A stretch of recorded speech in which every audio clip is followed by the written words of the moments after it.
Ooh.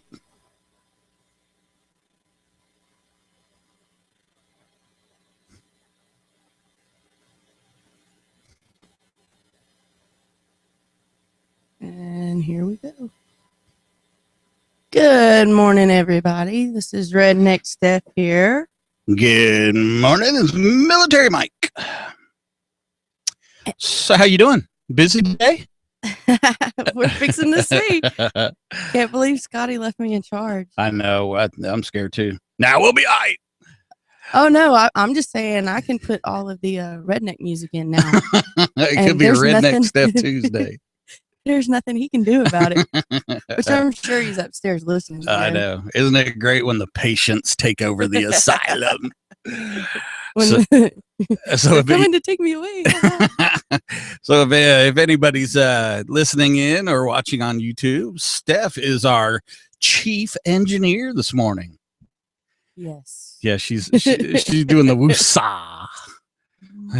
Come to me. She has control of all the technology today.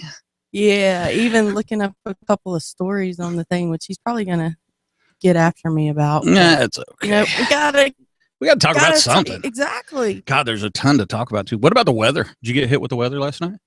No, but first thing this morning, can you hear all right? Yeah, through this? yeah. Oh, yeah, Like, these are everything's cool with you? Outstanding. All right. Loving it. I sound good.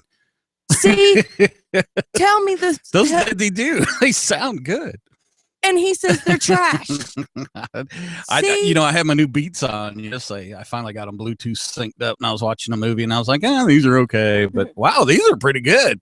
I don't know about the purple. I can hear out of them fine, but he says that they're trash. But anyways, no, we were talking about the weather this morning. I turn on the news, and all you see about it is where trees have came down on houses. Yeah, and I have pine trees in my backyard. Nothing but pine trees in the backyard. And when the wind's blowing real bad, you can look out over the house and just see them swaying. Just see them swaying. You can hear them cracking. Well, the bad part about everything is the house next door to me, which is empty. Last summer, there was a bad storm. One of the lightning bolts hit one of the trees back there. Oh, wow. That's crazy. So it's dead. A good windstorm comes up with all this rain, and you know where it's coming across? Will it fall into your yard? Oh, it'll come across to my bedroom. Well, somebody still owns that house, right? Either it's a bank or something. Contact them. Honestly, we don't know, because we were told it was going into foreclosure. Then we were told that somebody bought it and paid it outright. Right. And somebody came in and started doing, remodeling to it, right. doing the floor, cleaning it up. And then now there is a one of those big dumpsters sitting in the driveway. Yeah, like and a rollback. Yes, and nobody's been at the house maybe 4 or 5 months. Oh wow! You know what? Are you in Conyers? Are you in Rockdale? We ought to ask Oz if he comes in today. Where could we look to see who owns it? Because somebody's got to own it. You know what I mean? Somebody has to own it still. We could ask him, and we could say, hey, where do we look at it? Because you don't want that thing falling and doing a bunch of damage, because then you got to contact your insurance company. And then your insurance company, if it's anything like my insurance company, is going to go like this. Well, who owns the house next door? Yeah. Yeah. And, knock on wood, fortunately, we've only had to use and we didn't even have to use our homeowners, but we chose to. One of our friends was spending the night. Now, keep in mind, we had been playing out in the woods. He, was too. Yeah, he couldn't drive home. Okay, there you go. So we let him crash on the sofa. Well, the next day he gets home and he has to go to the emergency room because he had a brown recluse spider bite on his leg. Bummer. Well, we couldn't say that it didn't happen at our house. He couldn't say that it did because we were in the woods. And so I just went ahead, because he didn't have insurance. I just went ahead and that's cool. Claimed it on my homeowners, and they took care of everything. They took care of him. But, well, I tell you what, those spider bites, thank the good Lord, I'm scared to death of spiders. But I'm here to tell you the damage that it does when it bites. God. Oh, Ashley got bit on her knee by a wolf spider. You really wouldn't know, would you? I mean, that's what the doctor said. Well, because that's what I killed in her room, and then we found the spider bite on her knee. Yeah, and that's what he said, that it was a wolf spider bite. Well, she may not be able to actually let you know that, right? Yeah. I mean, that's the indication. Oh yeah, and it it looked pretty nasty. She had to be on antibiotics and everything, and it was weird because at first I thought it was an ant bite because it festered, you know, like an ant bite. Yeah, they does. Like blister up or whatever. Yeah, and it looked like a little pimple on her knee, and come to find out it was a spider bite. Man, because her whole knee swelled up about. Oh God, that's terrible.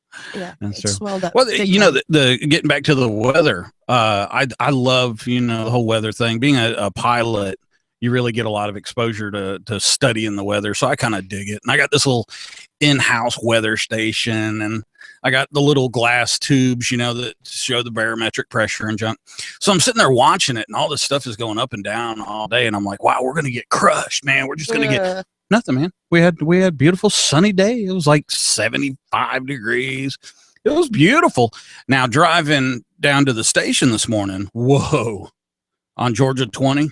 Oh, there was trees down all over. There was trees laying on wires, which is that's dangerous. Yes, most definitely. So, but I think it's going to be a clear, beautiful day today. Yeah, they said it's supposed to be clear today with the high of 71. Oh, that's perfect. That's perfect. I got a doctor's appointment this afternoon. Now, the only time that it actually rained at my house yesterday, the sun was shining, and so I'm sitting.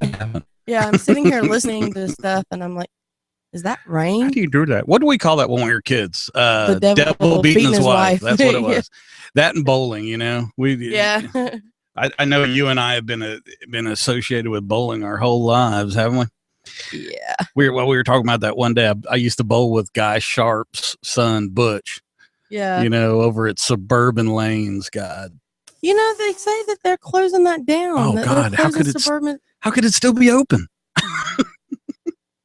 I don't know, but it is. No, Jacob, I'm not playing that. Jacob, I'm not doing any requests. No, I'm just playing.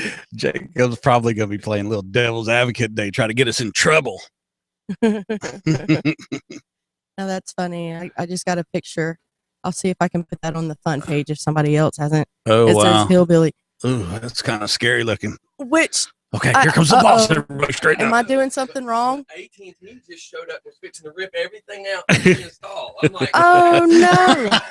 I was supposed to call me until you were coming. Oh no! He didn't know anything about my sprinkler system, nothing. So I just had to show him what to do tomorrow. There you go. 10:30. Okay, there you go. Cool. Wow. Okay. Yes, yeah, we're live. Everything's good. All right, anybody, if Steph screws up, text me and let me know. You're a douchebag. Oh man. Gee, thanks. And Jacob's already hitting me up wanting me to play songs. See, he says, Right. Okay, quick. We got about 30 seconds before he gets on some device and he can hear us again. So, because you know he'll be listening. He'll be getting that ultrasound today, and he'll have his little Bluetooth in. No, Steph. No, don't say that. Why did you say that? It's crazy. I was gonna look this story up real quick because I actually saw it briefly. And I'm bringing this up because of the picture that I got. Okay, what story is it? Hookers for Hillary. Hey man, what's wrong with that? You heard of the moon? What is it? Moonlight Bunny Ranch? Is that what it's called? I don't know. You got me on that one. It's in Las Vegas. They used to have an HBO show. Really? Yes. Now, you know, not too much into the stripper or prostitute stuff anymore. Learned my lesson. kind of a Bible thumper now, you know. But hey, Mariah Carey, she's still hot. So, yes. and of course, everybody knows my infatuation with Taylor. I love Taylor Swift. She's too cute. Yeah, she was on the Country Music Awards. She got the milestone, milestone award. Did you really? God, that young doing that kind of stuff is great. And you know, I really had no idea that she was really going all pop. Yeah, Well, you know, I guess you got to, if you're going to be in music today, you got to be pretty flexible. You can't just do one thing and one thing only anymore. Yeah. Hookers for Hillary. I want to see if it'll pull it up. Do you like Hillary? Before this all gets started, before we get talking, I'll make you mad. Be like, Mike, your microphone doesn't work today.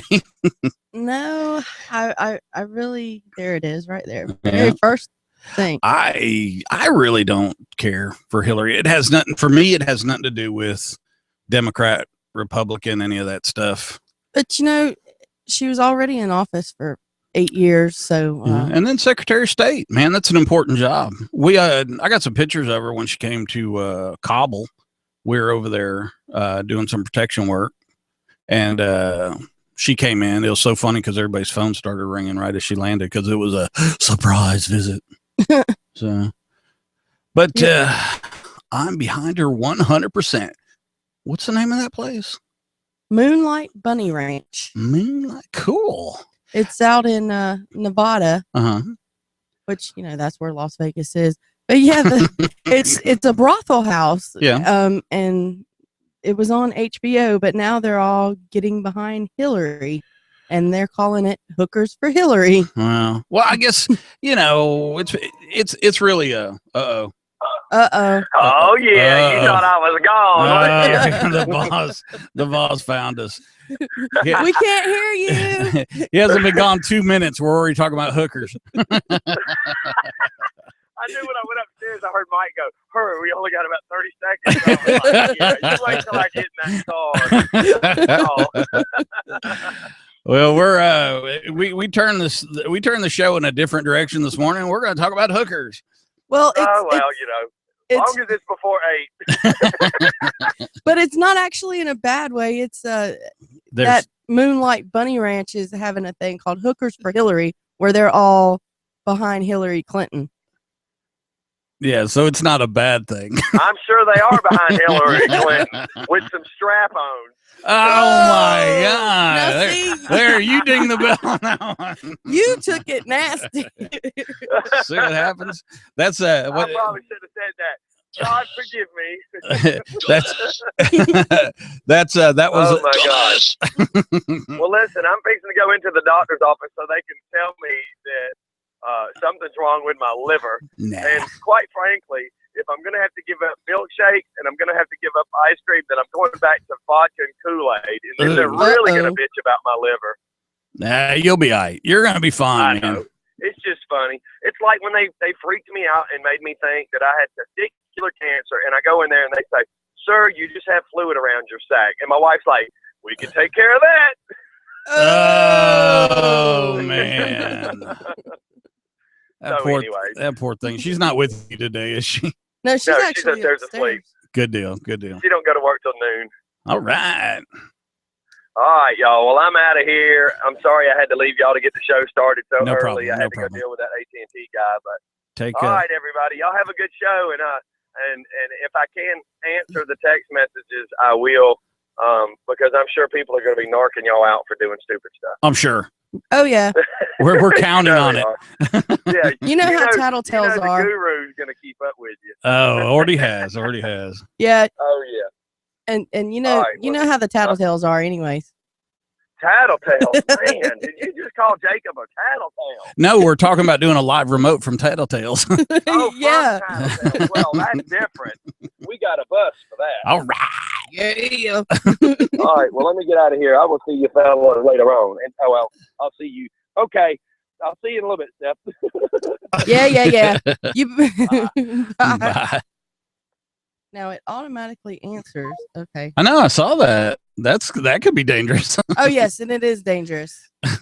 You have to reach over there. Whoa, wow. He's done that on the night show when somebody was on the phone and he thought that he could call in and get added to him. You know, that three-way thing. Yeah. And when he called in, it hung him up. Yeah, it hung up the caller. And so then it was just him. But it was pretty funny, you know. And so technology. You know, I don't know about you, but for me, technology always does what I don't need it to do, but won't do what I need it to do. Did that make any sense? Yes. As confusing as it sounds, and I'm sure some listeners are confused. Yeah, well, I mean, but yes, I 100% understood that. Well, I mean, like I got a new tablet and I'm playing with it and I'm like, man, I wonder if I can do this with it. And it's something simple. I can't do that, but I can turn on the lawn sprinklers, from outer space. It's like, wow, okay, great. Perfect example. My brand new washer and dryer, which it's a Samsung smart washer, smart cool. dryer. Yeah, those are nice. It says that there is an app that I'm supposed to be able to download to where I can turn it on if I'm not at home. That's cool. Turn on both of them. And it says the app is also supposed to allow me to troubleshoot it. Mm-hmm. Yeah, and it'll send a report straight to Samsung. That's pretty cool. Yeah, and this is a Samsung phone. See where it says Samsung. So you would think it all sync up. It's one of the new ones. It's a Samsung Avant, and then Travis has a Samsung Galaxy. Yeah, we can't get neither one of the phones to sync up with it. Let me ask you a crazy question here. How does the washer and dryer hook up to the internet? That part I don't know, because it says you have to have your Bluetooth on in order to sync up with it. Yeah. And you're supposed to turn your Bluetooth on. Yeah. Get the app on, and then it has like a camera comes up. Uh-huh. And you're supposed to type this code into the washing machine and put the phone over the display, and it's supposed to sync up. I know, I'm telling you. It's relatively confusing just to get the laundry done. Oh, yeah. It's I hate doing the laundry. So. Well, the one thing, when you turn it on, it plays a song. Yes. When it gets done with its cycle, it plays a song. Or with the whole thing, when it's done, it plays a song. And then when the dryer's done, it plays a song. And I'll tell you what, that dryer is awesome. You want to hear something funny? My daughter, I live with my daughter and her husband, Brian, and the kids. And she's got this old wash machine, but she's got a high speed, believe it or not, Samsung dryer. And it does all those cool things. And and you can put jeans and towels in there, and it takes them 15 minutes to get dry. It's crazy, isn't it? And it's got a sensor in it. Yeah. I mean, you can set it, but I don't play with any of that. Yeah, I don't mess with any of that. I throw everything in there, hit the button, it adjusts the time, and by the time I get upstairs, it goes and it plays the tone that it's done. I'm like, cool. And the washing machine, when you put the clothes in the washing machine and you turn it on, before it puts any of the water in, it will measure it. Really? Yes. The drum will spin and it'll measure the weight of the clothes, and then it'll add that much water to it. Let me tell you, my electrical bill went down so much, that Snapping Shoals sent out a technician to change my meter because they said something was wrong with my meter. That's cool though. My electrical bill went down about $100 when we got the new washer and dryer. I thought about that. Yes. The water bill has kind of stayed the same because they came in and put the digital water meter in. But yeah, my electrical bill went down so much. That's cool. I never really thought about that. I have a window unit air conditioner in my bedroom, and man, because it's above my room's above the garage, and the morning sun. Yeah. Oh God, it's so hot in there.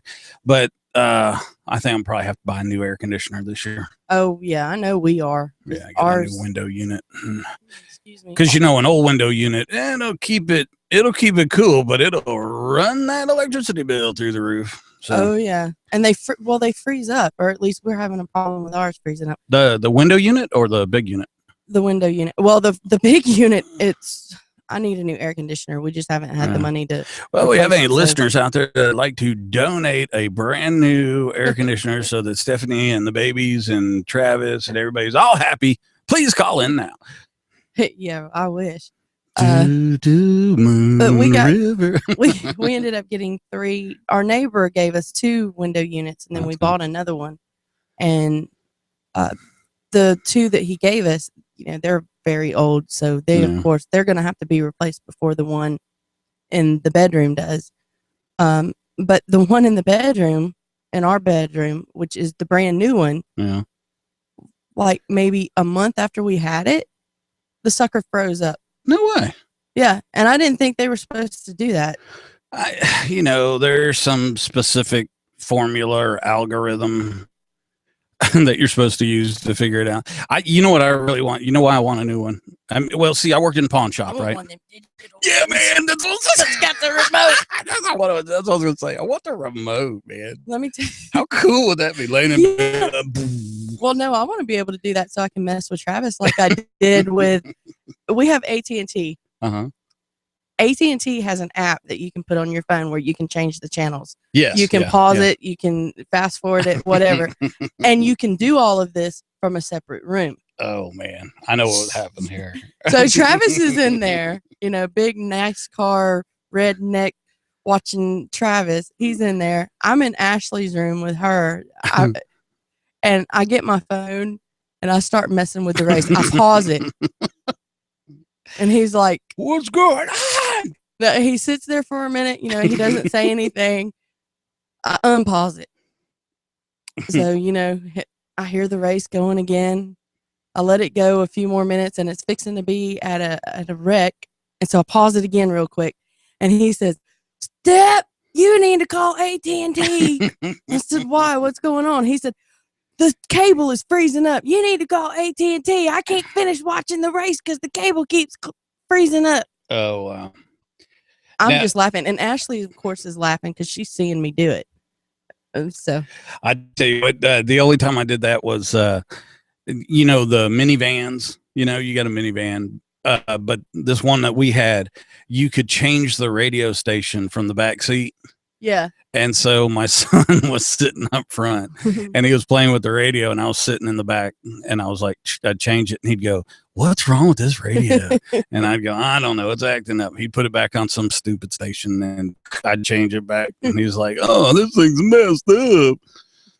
Yeah. Now, you can do that when they're, 5, 6, 7. Yeah. Now they know. Yeah. He's going to Southern Polytech in the fall. So he can't pull nothing over his eyes no more. I love talking to him and he's like all bummed out. And I'm like, hey man, what's wrong? He's like, oh, working on AP calculus. I'm like, smarter than me. Yeah. If it came in multiplication, it would be like, he's twice as smart as me. Sorry, Jacob was asking me about some songs and sorry, bud. I kind of know how to do that, but I'm not messing anything up today. So wait till Scotty gets back in and we'll get him to load you up some of those songs. Yeah, you just have to wait till later, Jacob. Yeah, later, dude. Oswald Cobblepot. You ever notice he looks just like Cobblepot? You don't see it? I don't see it. Now, that one cartoon character that you posted, now that it's pretty close. Yeah, it's pretty close. But the real people that, or the real guy that plays, I don't see him. Are you talking about from the show? Gotham? Yeah. Oh, yeah. I don't see him looking like that. Thanks to you guys, I'm hooked on that now. Mm-hmm. I did not watch it last night, so don't give me. No, I didn't either. I was waiting. You know what I did last night? I watched a movie called The Seventh Son. You ever heard of it? It came S-O-N? Yeah, S-O-N. Yeah, like you're the seventh son of a seventh son, It's kind of like a Merlin type movie, with dragons and the black arts. And I think I've seen it or heard of it at least. Yeah. Well, you know what? When you watch the trailer, it's crazy graphics and kind of like The Seventh Sign with Demi Moore, or a little bit darker. This is more like Merlin or Dragon Slayer or something like that. Okay. But the graphics are amazing, and the woman that's in it, I think her name is Julie Owens, real attractive redhead, and she plays a great Queen of the Witch of Darkness. And then Jeff Russell, is that his name? Yeah, I think so. His name's Gregory, Master Gregory. And you know, he has an apprentice and all that other stuff. You watch the trailer and it's magnificent. I mean, oh wow. I looked it up on IMDb. IMDb, whichever it is. Yeah. Thank God for the app. And it got a 5.5. And I'm like, you know, man, if it got a 5.5, it must really really taint. So I watched it last night and I'll never get those 2 hours back. Yeah, I started watching Time Machine 2. Hot Tub Time Machine. Oh, okay. 2. Okay. Is that any good? that's for you YouTube viewers, that's a well, what I was watching of it, you know, it was kind of stupid. So I paused it and I might pick up on it again when I get home later today. But I stopped it and then started watching Dancing with the Stars, if that tells you anything. Wow. And then I went to sleep. Dancing with the Stars. Now I've been watching Dancing with the Stars because they have the military vet on there that he was blown up in a AID. Is that right? IED. Yeah, I was close. And he's doing really good because you know he only has one arm and one leg, but he has a prosthetic leg, and he's doing pretty good. Yeah. I got some bad news last night since we did bring up veterans. We lost a soldier last night to the Battle of Depression. I'm not going to say his name. I guess that I don't know that the family would want that right now, but just keep our soldiers in your prayers and those guys, us guys, however you want to say it, you know. So, are we doing the timer thing there? Yes. Okay. I was doing it. Should we go to a break? To keep up with it. Do we need to go to a break? We need to go. We're coming up on 8 o'clock. Yes, because we are talking over Rob's performance. So, well, let's hang tight, y'all. We will be back in a moment. Back in a flash.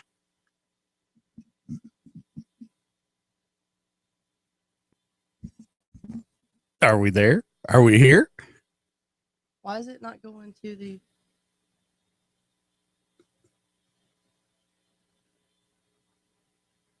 Why is it not going to the commercial? I don't know. Are we not? If we're still on the air, then I'll keep talking.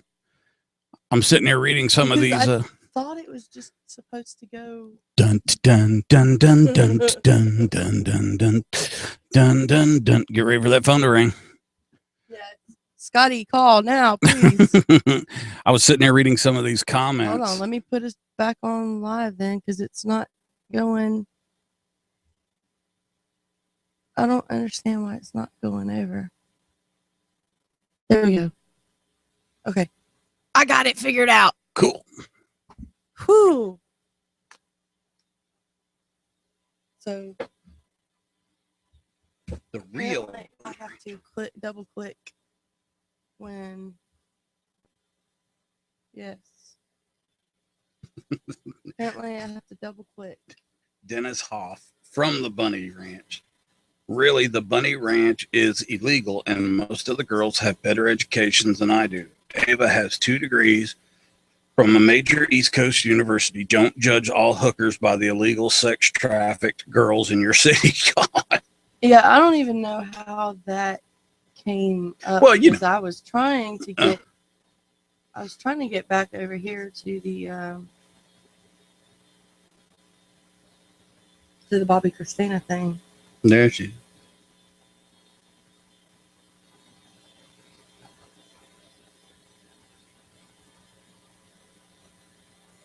Bum, bum, bum. Dang, look at Aretha Franklin. Where's she at? Right there. Oh my God. Yeah. They make a break for it. That's hilarious. Oh. Wow, is that just a? Oh wow, that's ugly. That's not good. Why are they showing that? I don't know. That's scary. That's scary. So I can go over here now. Then go over here, stop this, reset, and then get ready. And we got roughly about 4 minutes. Okay. So I can reserve a song, this playing, and then another ID spot, and then. Oh, I'm not sure.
But that was like a little midget chair now.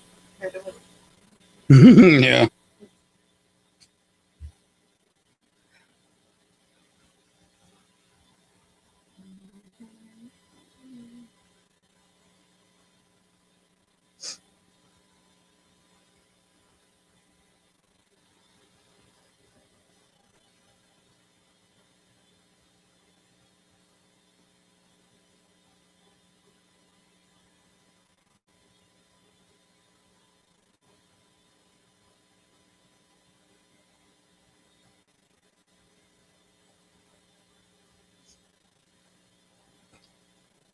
Oh, gross.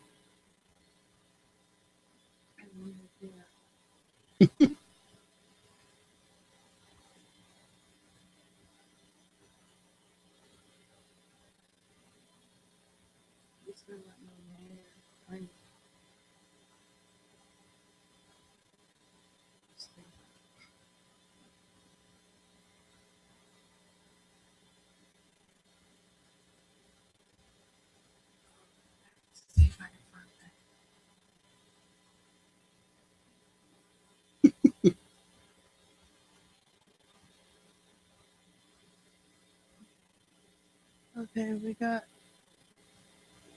I'll record the next break.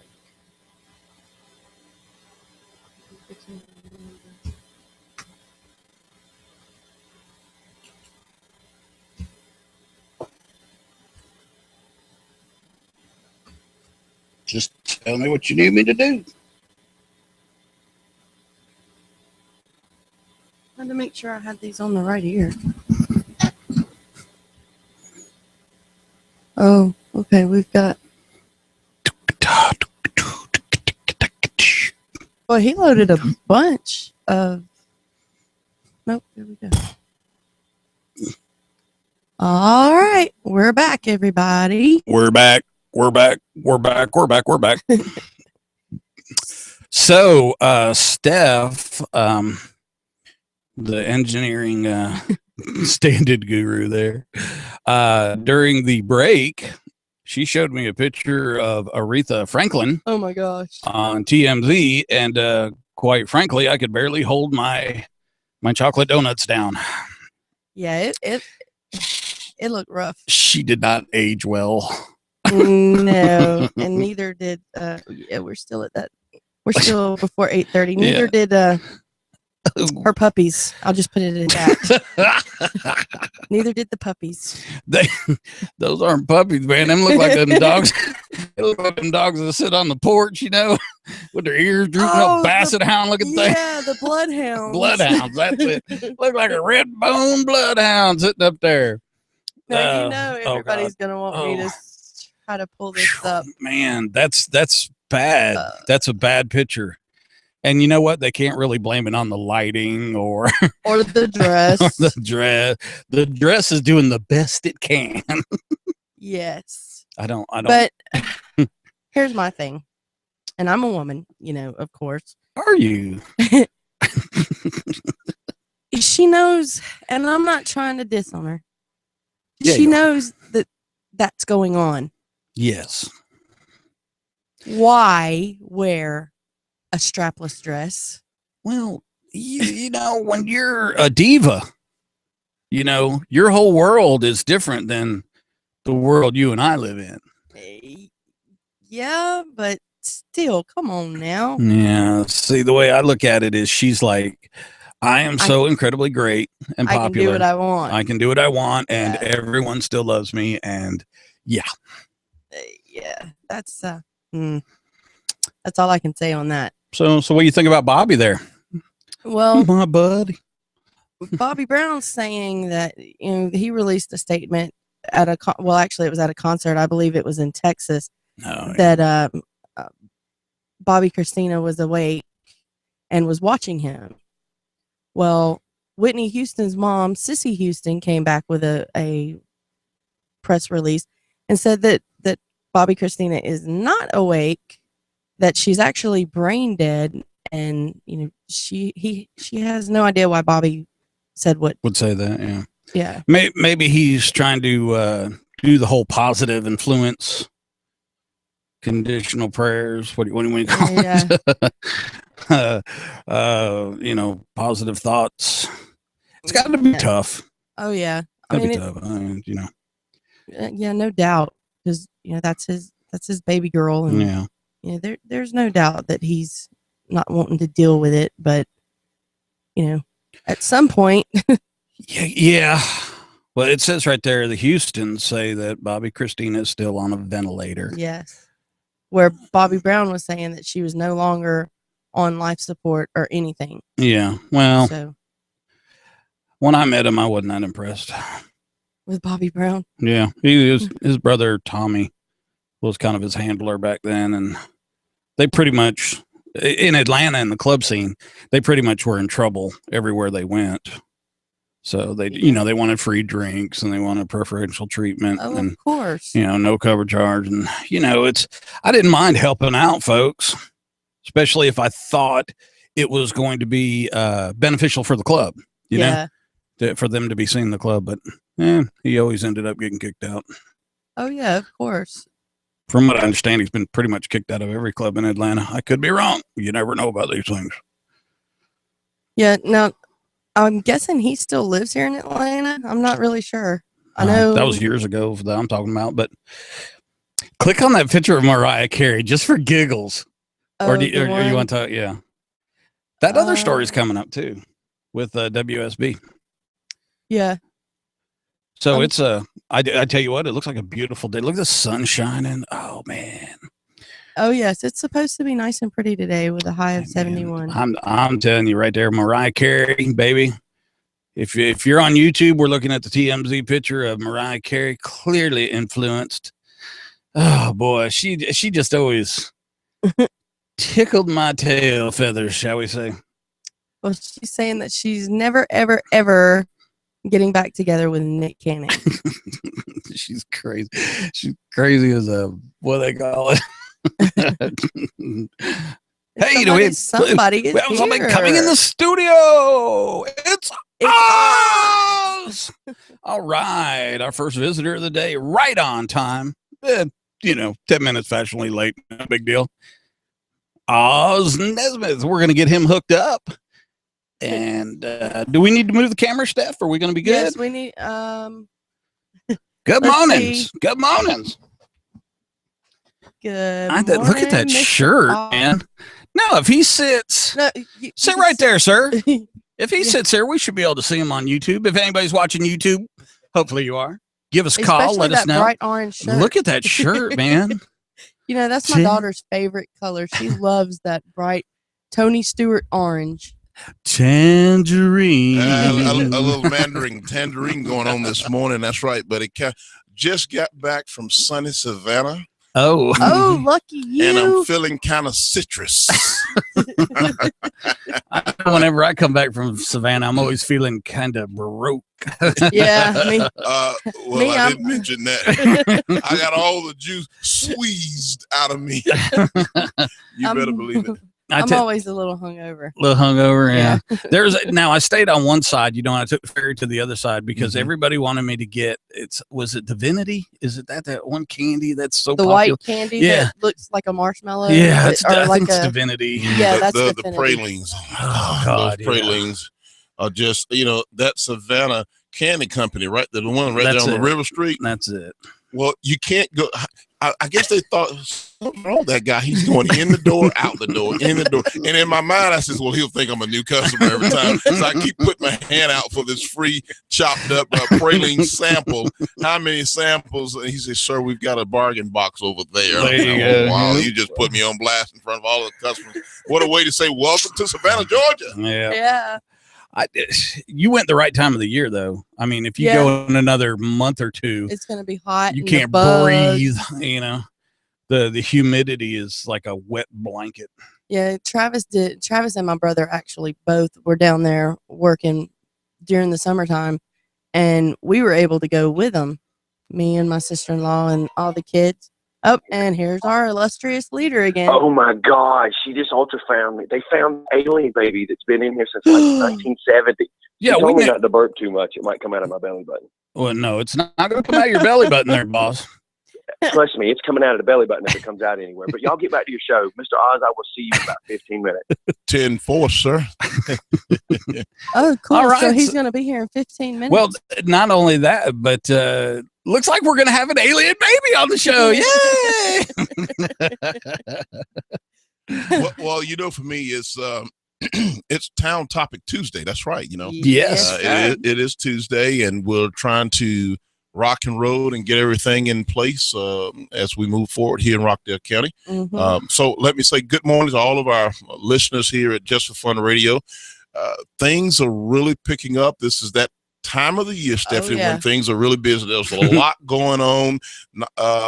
Some of the pollen, the pollen is kind of it's still out there, but it's kind of going away a little bit. The count is now much lower than it was, Mike, 2-3 weeks ago. Yes, they said it was going to be about 240, 250 today. So seasons change. He's full of music today. Yeah, because that is a song. Seasons do change. That's right. Well, so many things. I got to stay clear here. We were talking about the upcoming May 17th, and I did talk to Mike Myers. He's waiting on your call. He says, he says, tell Mike to push Mike. Okay, because last time we talked, I think he may even be listening this morning. Okay, we're going to be live. Mike, I'll call you later on today. I apologize. I misunderstood. I thought I was waiting on his call. We text each other back and forth, so we're good. We'll find out today. Both Mikes are busy guys, and I said to the other Mike, I said, well, Mike is really busy. He says, yeah, and I told you Mike is really busy. Right. So okay, no you got to get somewhere in the middle. May 17th, Sunday, May 17th, over at Pine Log Park, we're going to have a street ball festival. I mean, if you're familiar with AN1 basketball, I'm talking about this is basketball, street basketball on steroids. I mean, we've got Nabo's Barbecue, and if you know anything about Nabo's Barbecue, I mean, oh my goodness, he's going to be there, as well as DJ Scotty. and DJ Easy. We've got 2 DJs. We're going to be turning up in old school, they used to say the wheels of steel. The wheels of steel. That's right. Wow, it's going to be a real street ball festival. This is for the young. This is for everybody, to tell you the truth. Sounds like fun. A Sunday evening after church, come on, get your ball on, and see some real balling that you just can't see anywhere else like you can on the street basketball. That's Sunday, May 17th over at Pine Park.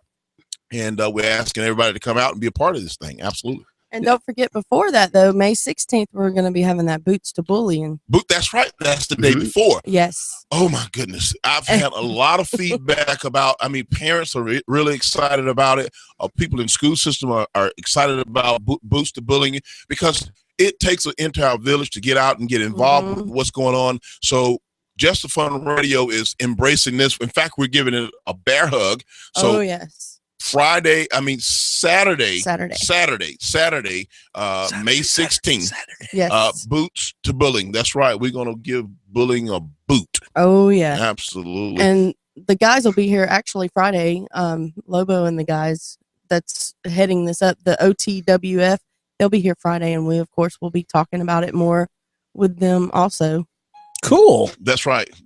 And I'm expecting some more people to call in this morning talking about Boots to Bully and some of the other projects that we have coming up and going on here. Absolutely. Yeah.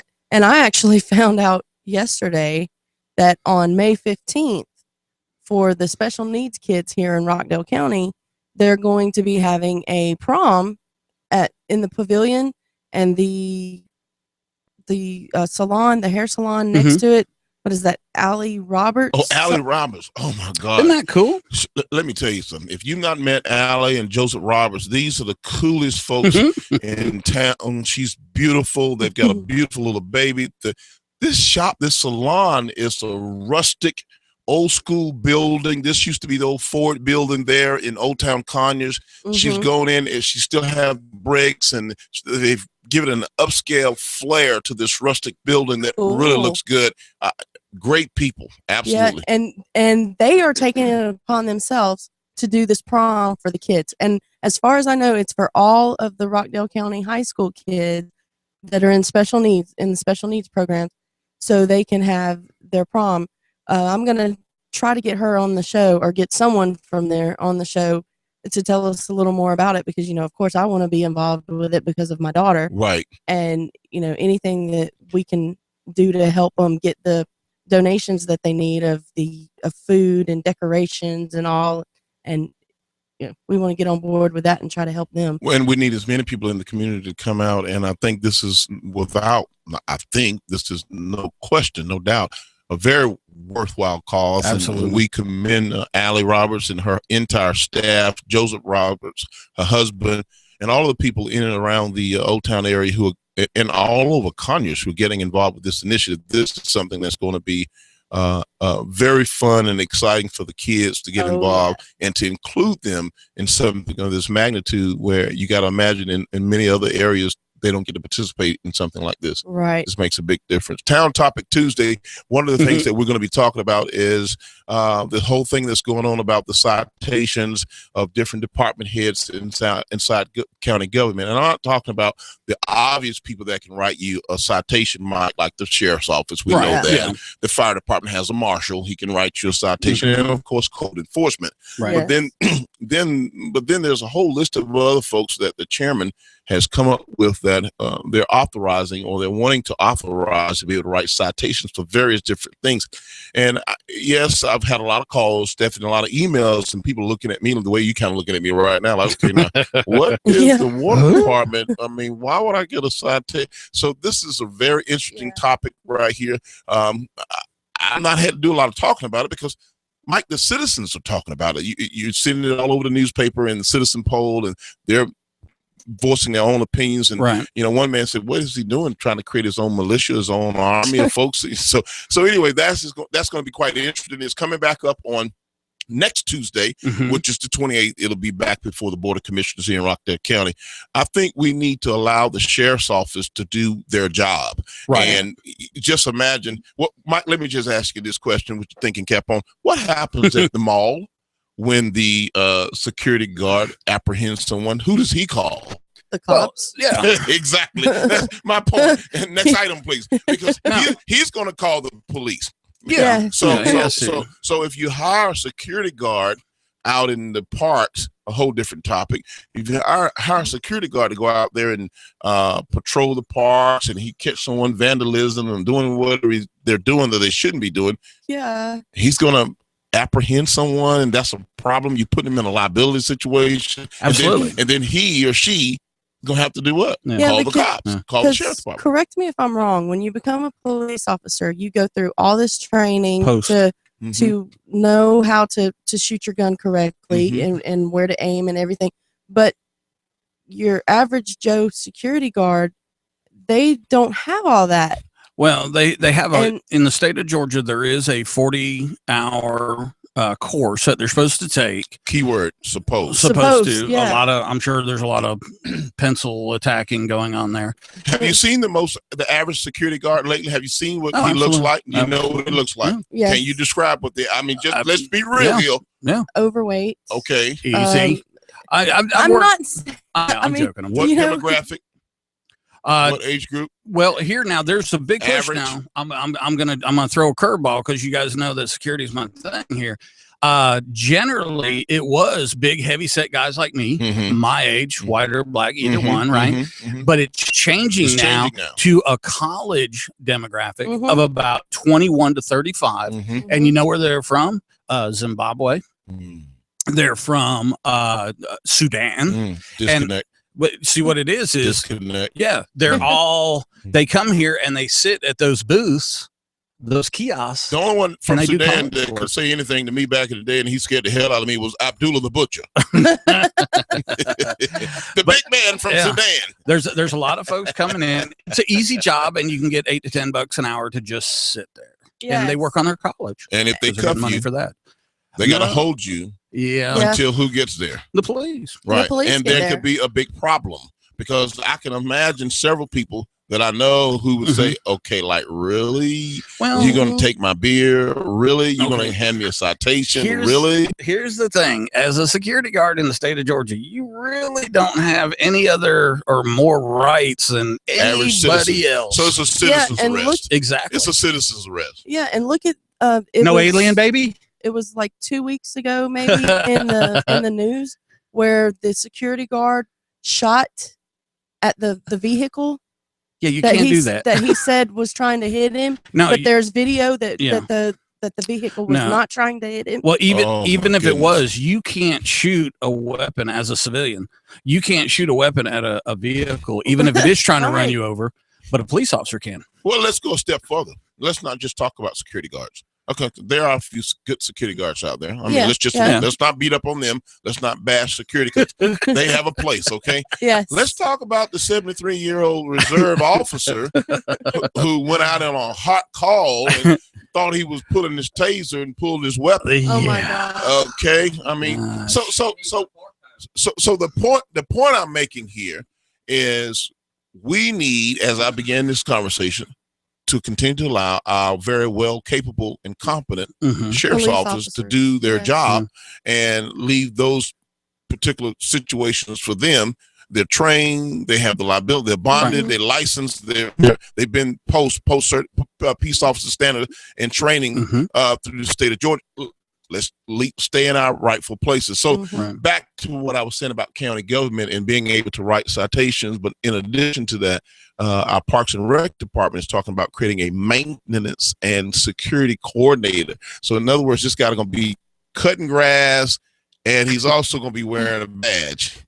Man, okay. Are they going He's going to cut grass and trim hedges. And if you need somebody to, if somebody's spraying graffiti or walking around with a 6-pack, and she said, well, if he sees somebody with a 6-pack, he's going to say, wait a minute, if someone has a 6-pack at a park, that means if he's toting a 6-pack, first of all, he's already had a 6-pack. He's got a 6-pack in him, and in today's life, they don't carry 6-packs anymore. No. It's at minimum a 12-pack. You got to be my daddy might have a 6-pack. Carried a 40. Right. He ain't gonna have a 40 because it's just too much. That ain't enough. He don't roll like that. But now they're not gonna have them armed, right? Or have they really said? No, they're well. I don't want to blow things out of proportion. Yeah. From my understanding, they're not going to be armed.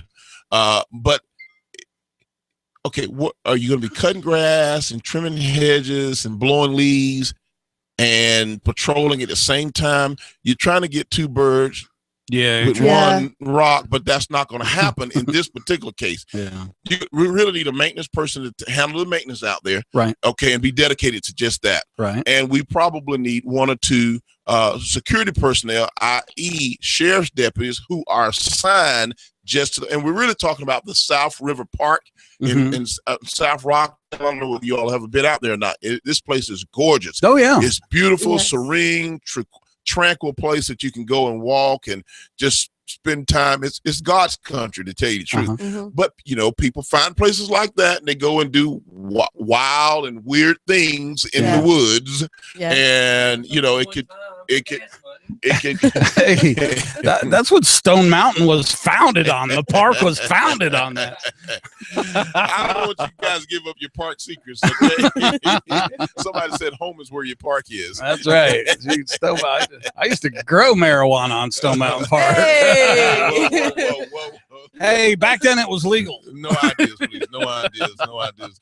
But listen, if you're out at the park and the security guard now, so perhaps we need to come up with like a park ranger, but I still think those park rangers should come under the sheriff's office and be deputies. Maybe I'm not interested in creating a new police agency, a police department, or a county. It is. Let the sheriff be in charge. He is the chief law enforcement officer in this land. Let him have it. Well, those secret police obviously have never worked out in the past. Hey, I got one for you. I live up in Walton, and I tell you what, there was a little issue with my dog barking at a neighbor, and they called animal control. I didn't realize that animal control could write you a citation. Oh, absolutely. And I left them out of the mix, but they can. And let me just say this. They should be able to do it because in a lot of other states, particularly down in Florida, animal control is almost next to the police because animal enforcement, code enforcement through the animal control department, when you don't have your very vicious dog or could be vicious animal on a leash, and let me just say not just dog but animal, because you can put a leash on just about anything if you can put lipstick on a pig. I'm just saying. Our boss is having an alien baby. Well, we need to go to a commercial real quick. Okay. We'll be right back, y'all. See ya. Yeah, I got a friggin' super picture you just did. I'll send it to you. I just tagged you on it. Oh my God. So I get up there. What are you doing here? I went, excuse me. Please, God. They were like, who? I had to go get an ultrasound on my liver. Okay. Enzyme or something like that. And they're like, well, you were scheduled at 10. I said, no. Steph, you want to come over here? I said, I was told to be here at 7:45. No, you get it don't matter. Y'all just go ahead and sit down. Y'all just gonna say you ain't gonna be here long anyway. She can move down 1 seat for a minute. Steph's good like that. I don't mean it bad. That's a compliment. But I thought you did good today. They're like, we'll just go ahead and squeeze you in because you're already here. But I wasn't supposed to be there till 10. So you got to go back? No, I'm done. They went ahead and squeezed it in. Because in my brain, though, I'm like, I was told to be here. Why else would I be here? Right. So did they tell you anything? Hey. They tell you anything? No. Sometimes they'll, They're not. Yeah. When I was doing mine. The last one in trouble. Yeah. She did tell me something, and I said something, and he goes, who told you that? I went, nobody. I thought I heard her say it. A woman was doing mine. She asked me the same question. She goes, oh, thank you, dear. Thank you so much. There's spots and stuff all over your liver. And I said, well, I've been out of the country for a couple of years. I understand that part of it. And she goes, hold on. She went and got somebody. And they looked at it and did this and that and all. And then they turned around and said, you have a huge cyst. So I was like, so what's that? I don't know. We'll get to it in just a second. So that's wait till you see that last picture of you, that orange shirt. Yeah. Send it to my phone. I want to put it on Facebook. I did. I just sent it to you. Okay. All right, Steph. 4. Hey, well, no, that's really, really loud. Well, that's because the last person. Okay. 1, 2, 1, 2. Yeah. Down just a little bit. And the headphones. Okay. Because I was gonna say I'll know more when we go back. Yeah, because it's blasting me in my ears. 1, 2, 1, 2. You're hearing 1, yourself. 2, 1, 2. Yes. Holy cow! Now you do remember that seat's the one that I don't even hear myself, and nobody else hears themselves on that. And Mike can hear through my headphones. The purple ones. Is it blah sound? I think it's something over Well, here. you may just have to replace that cord. I really do. I had my Beats on yesterday, and so I had them on. And them candies were excellent when we got them. We just need to replace that wire then. Yeah, that's. I mean, that thinking. one wire's probably 3 years old, so poop happens. Yeah. I had a cousin. My niece said that one number? time. I'm sorry. He's asking for the number. 6, 7, 8. Poop happens. The number to call in on the show. Oh, okay. Go ahead. 6, 7, 8, 760 1556.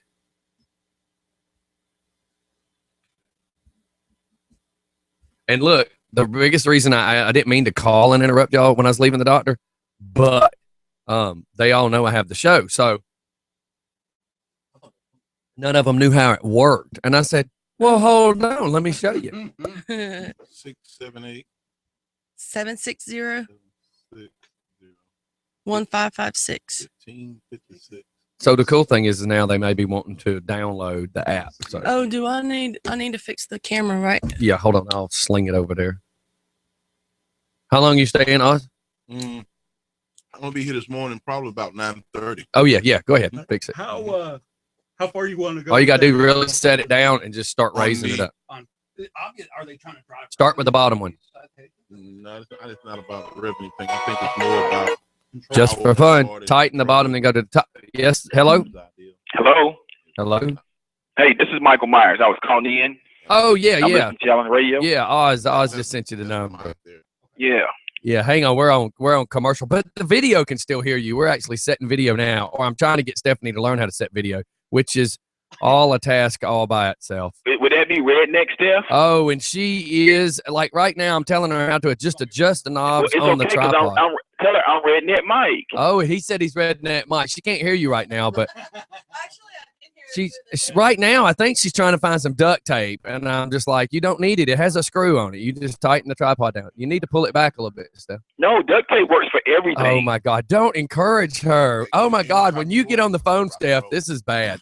He just said the duct tape fixes everything. You and him are gonna get along. Okay. I was gonna sit and see how. That'll be good enough. All right, we got to go back anyways. Yeah, yesterday I told JD to put duct tape on his finger. All right, everybody, going back live.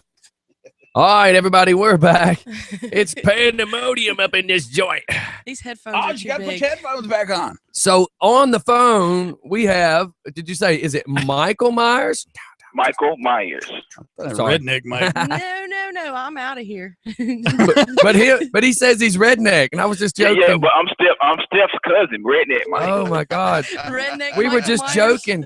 I told Steph how to set the tripod up, and I'm like, unscrew the bottom, and she's looking for duct tape. It's like, no, Steph, unscrew it. Everything has screws before it breaks. That's when you go get the duct tape. Well, Mike, I was telling you where we come from. We used to put a clothespin on the TV antenna with a piece of aluminum foil. Oh, yes. Yeah. I still do That gets you those get you those South Carolina channels. Look, no lie. I remember my daddy saying, all right, boy, go over there and move the left antenna. Right, stop, move to left. All right, now stay there. Yeah. Oh, yeah. I'm just supposed to stand here and hold this? Yes. I mean, and then my dad actually bought it. It was this weird thing. It was about the length of a shoebox. It sat on top of the TV, and it had two antennas. And in the center of the two antennas, it looked like it had a roll of quarters on the antennas. And then my dad goes and gets all this aluminum foil, and on the end of the antennas, it looked like rabbit ears. I'm talking aluminum shaped ears that would be on like my Great Dane as hanging off these antennas. That really sounds high tech. So you guys didn't have the clothes hanger? No, well, I think he spent a week's pay salary on this weird thing because it had this other circle that stuck in the middle of the two antennas, and then it had a weird diamond, and you turn the center knob, and the diamond moved. Yeah. Mike, you hear that? That's pretty high tech. What you say? Yeah. That was they didn't sell those in Augusta. That was a little too high tech for us. Well, my dad, look, when we was in Augusta, this is no lie. This is funny. My dad had a brass bed business in Augusta. Now, I did watch this one time. We couldn't get reception where we were at on that Washington Road. He took a wire off of the antenna for the TV and connected it to the frame of the brass bed to get better signal. He got him a ground. Whatever got him a ground. It worked. Whatever works. Yeah, I tell you what, the thing that spun around that you were talking about in the middle. Mm-hmm. Oh, I would look at that thing for hours. Me too. I was like playing Lost in Space, making noise. Like I was Will. What was his name? Will Robinson. Yep. But what happened when the guy with the big 18-wheeler came through with the CB truck? Oh my God! Yes, it came through the TV. That was. I lived off Panola. I lived off Panola in some apartment complex, which now the golf course is no longer there. It's all apartments.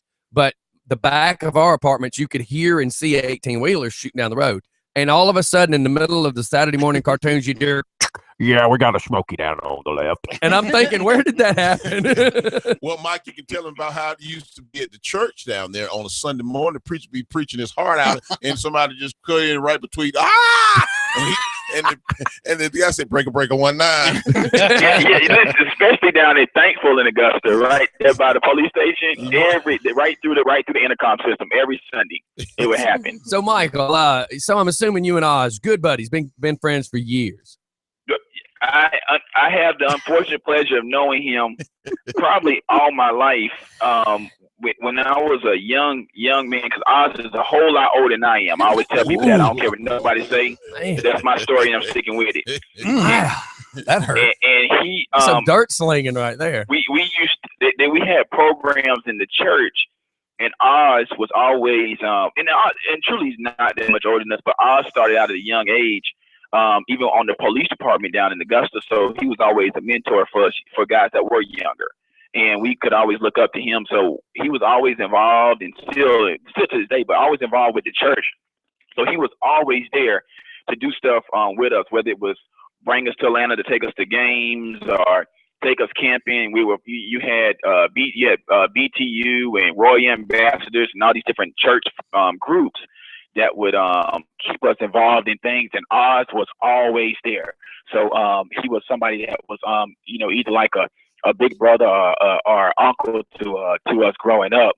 That we always, to this day, you go on to his Facebook page, you see all the same guys that are within our age group who are still friends with him, who still talk to him constantly on an everyday basis. Mike, I appreciate it, and I'm gonna get you to check it, but we're gonna go ahead. I'm gonna get you to check. He's done a great job. I mean, you've done exactly what I asked you. How much cash? I was just thinking, do we got a PayPal account? And you're like, Oz is gonna be like forward. It's up to a PayPal account. Now, how about this? If you've known him for years and years and years, I just want to say this, and then I want you to do me a favor. So, by what I see out of Oz, on some of his Facebook stuff and Instagram stuff, you'll see him at this church and at this church and at this church. So what you're telling us is this ain't nothing new. This is how he's been born, bred, raised. There's always been church. And see, this is something I'm discovering. He is not like some of those other guys, a fly-by-night Christian or a fly-by-night church goer close to election time. Oz has always been a church goer. And so that's what I wanted somebody to hear. I wanted to make sure they saw that or heard that, rather. Yeah, that is nothing that is new. Even growing up, like I said, we always had our church that we had to go to in the mornings. We didn't have a choice. Either you was going to be at early morning service to be the Grove, or you was going to be at the 10:45 service to be the Grove. But you was going to be at church. But then almost every Sunday, you had something else going on, either at another church, it was Ursh anniversary, or choir anniversary, or pastor's anniversary, somewhere else. And we always, it was nothing to be in church at least for 2 services and then something else in between. And that's what we wanted to do. That's where we wanted to be. That's where you we wanted to be there. That was the activity. I mean, it was the thing to do. Oh yeah, when I was going to the Oasis before it got all weird in Loganville, it was nothing for us to be there first thing in the morning and do both services, because they're not always the same. Oh no. And as I would tell people would always make the joke about sitting in the front row where you can see everything. I said the real work's in the back row, because when on the back row, not only are you seeing the man on the stage, you're seeing everybody in that audience that's absorbing what's happening. You're seeing the guy hold the kid above his head, praising the song, and to see it 2 times in a row. But for us, we hung out there, so it was our friends. So to be there twice on Sunday and even sometimes a third on Sunday night, and to be there on Wednesday, that was just normal. Well, it was a thing to do. It was we looked forward to it. In fact, we grew up participating. We were probably at church at a minimum of 4 times a week. Yeah, outside of Sunday. Right. Yeah. I mean, in the afternoons after school, and all during the day during the summer. Back during those days, and absolutely, it was. Mike is dead on point. It was what we were part of do. I had Mike to call in this morning because I wanted him to talk to Mike. I think Mike wanted to do an interview and ask him about the upcoming street ball. Oh God, festival that's coming so up Saturday. This Mike is he living here now? He is the chief. He has 2 places. Oh, you rolling like that, Mike? You got 2 sheds. You got 2 sheds in the woods. You're a fugitive, aren't you, Mike? He parks his plane out at Delta Airlines. Woo! Big money. But now he doesn't work for Creflo. Let's just keep things in perspective. Oh, here we go. I got in trouble that day, by the way. Yeah, no. Listen, not Creflo, and also. I'm not Richard Odom. I'm not asking for a new vehicle either. See, I got in trouble that day too. Yeah, but the difference is you can't say it. A caller can say it. Hold on, we need to message. Next item, please. Yeah, really. So, how about those Braves? But you're here now. Yes. Okay. And let me just tell you, this event that's coming up is going to be spectacular. You have what Commissioner Nesbitt has done is cultivated several members of the community that are somewhat really interested in bringing this community together, just like he is. Just like you guys are there on the radio program. You got people who want to see a better Rockdale, and and they're going to do what it takes to make it happen. And we're at a point where we want to bring this community together. Right now, we're getting to the hem of basketball season where it's really going to matter. And you have a lot of people who are really diehard basketball fans. Well, better than that, street ball. Street ball is coming to Rockdale County, and you have, I don't know if you've ever heard of, there's a group of guys called the N1 basketball players. Yeah. They are a spectacular team of guys who do this street ball game. It's the street ball version of the Harlem Globetrotters. These guys dunk, they dribble, they do all these things that are extraordinary, and they will be coming to Rockdale, and they will be playing a group of Rockdale County's, let's say a group of Rockdale County basketball bigwigs, so to speak, guys who really made a difference in the basketball community in Rockdale County. Strong Island Generals. Well, the Strong Island Generals are going to be there as well, but that's not who the N1 guys are playing. The N1 guys are playing the guys who were standouts in high school at Rockdale. Oh yeah, the Street Ball Kings. That's right. Street Ball Kings. Right. Yeah, we have the Strong Island Generals that are going to be there, and they're going to play in the game as well. But I'm talking about the Rockdale community, the same guys who the Rockdale community used to get behind to watch them win championships or beat these other high schools from the other areas. The N1 guys are going to play these guys in a street ball game. And I think we are looking for a lot of fun and excitement to be coming. I think it's going to be a spectacular event. I think we're going to have the crowd out there, tons and tons of people being involved, and just really, even bigger than the game, just able to get together and enjoy each other's company. And I think that's what's important. Hey, Mike, this military Mike. Now that's going to be on May 17th, correct? Right, May 17th at 3 p.m. I think the event. It's going to be at Pine Log Park. Right. Now, you got to make sure our listeners know Pine Log Park, you got to do the little turnaround thing if you're coming from Conyers. But you can't miss it. You can't miss it. Yeah, it's right there. It's right next to a big church. So even if you don't see it in the hole, you will see the church. Yeah. And there is a red light right there. Episcopal. Okay. St. Simon's Episcopal. Now, the thing I was going to say AutoZone, where you turn around at the red light is an AutoZone. That's the best way to remember it. Sweetheart Company across the street. Yeah, you got to, more than likely you have to turn around. Quick Trip is across the street. That's it. Now there's substantial parking right there, but there's a lower section to park as well. Right, and that's where the basketball court and you can park over at the church as well. Okay, exactly. Cool. But people will be able to see it because I'm gonna have the bus parked somewhere. You're gonna be able to see us easy. Just for fun, but that lower level where you're talking about from Pine Law Park, Mike Myers has already, with his staff, has already organized. That's where staff is going to be. Oh, that's where the perfect. players. It's that little small area. That's Right. where the guy with Nabo's Barbecue is coming in with his Wow. whole food crew is going to. Yeah. Cool. Myers, tell you a little bit more about it. Yeah, Mike. yeah, Hey, yeah, I was going to say now because obviously, you know, the tournament. It's going to be kind of like a tournament, correct? Like competition. Well, that's what we're calling it, but truly, it's not going to be a tournament. It's going to be just an exhibition. It's going to be. There you go. You're going to have a group. What's the name of the other team, Oz? Strong Island Generals. The Strong Island Generals are going to put on. They're going to show the community what they do and how they do it with each other. They have a great group. They are a big time nonprofit organization here in Conyers. Mm-hmm. They're going to make sure that they put out information so that other people who are wanting to be a part of the mentor program can join in and understand exactly what's going on with them. Then you have a group from Augusta, iPilot, which iPilot stands for I Promise I Will Always Land on Top. Oh man! Oh, that's great. Cool. Yeah, awesome group. What an acronym. A young guy of Augusta, PJ, who plays professional basketball overseas and who's a member of the N1 team.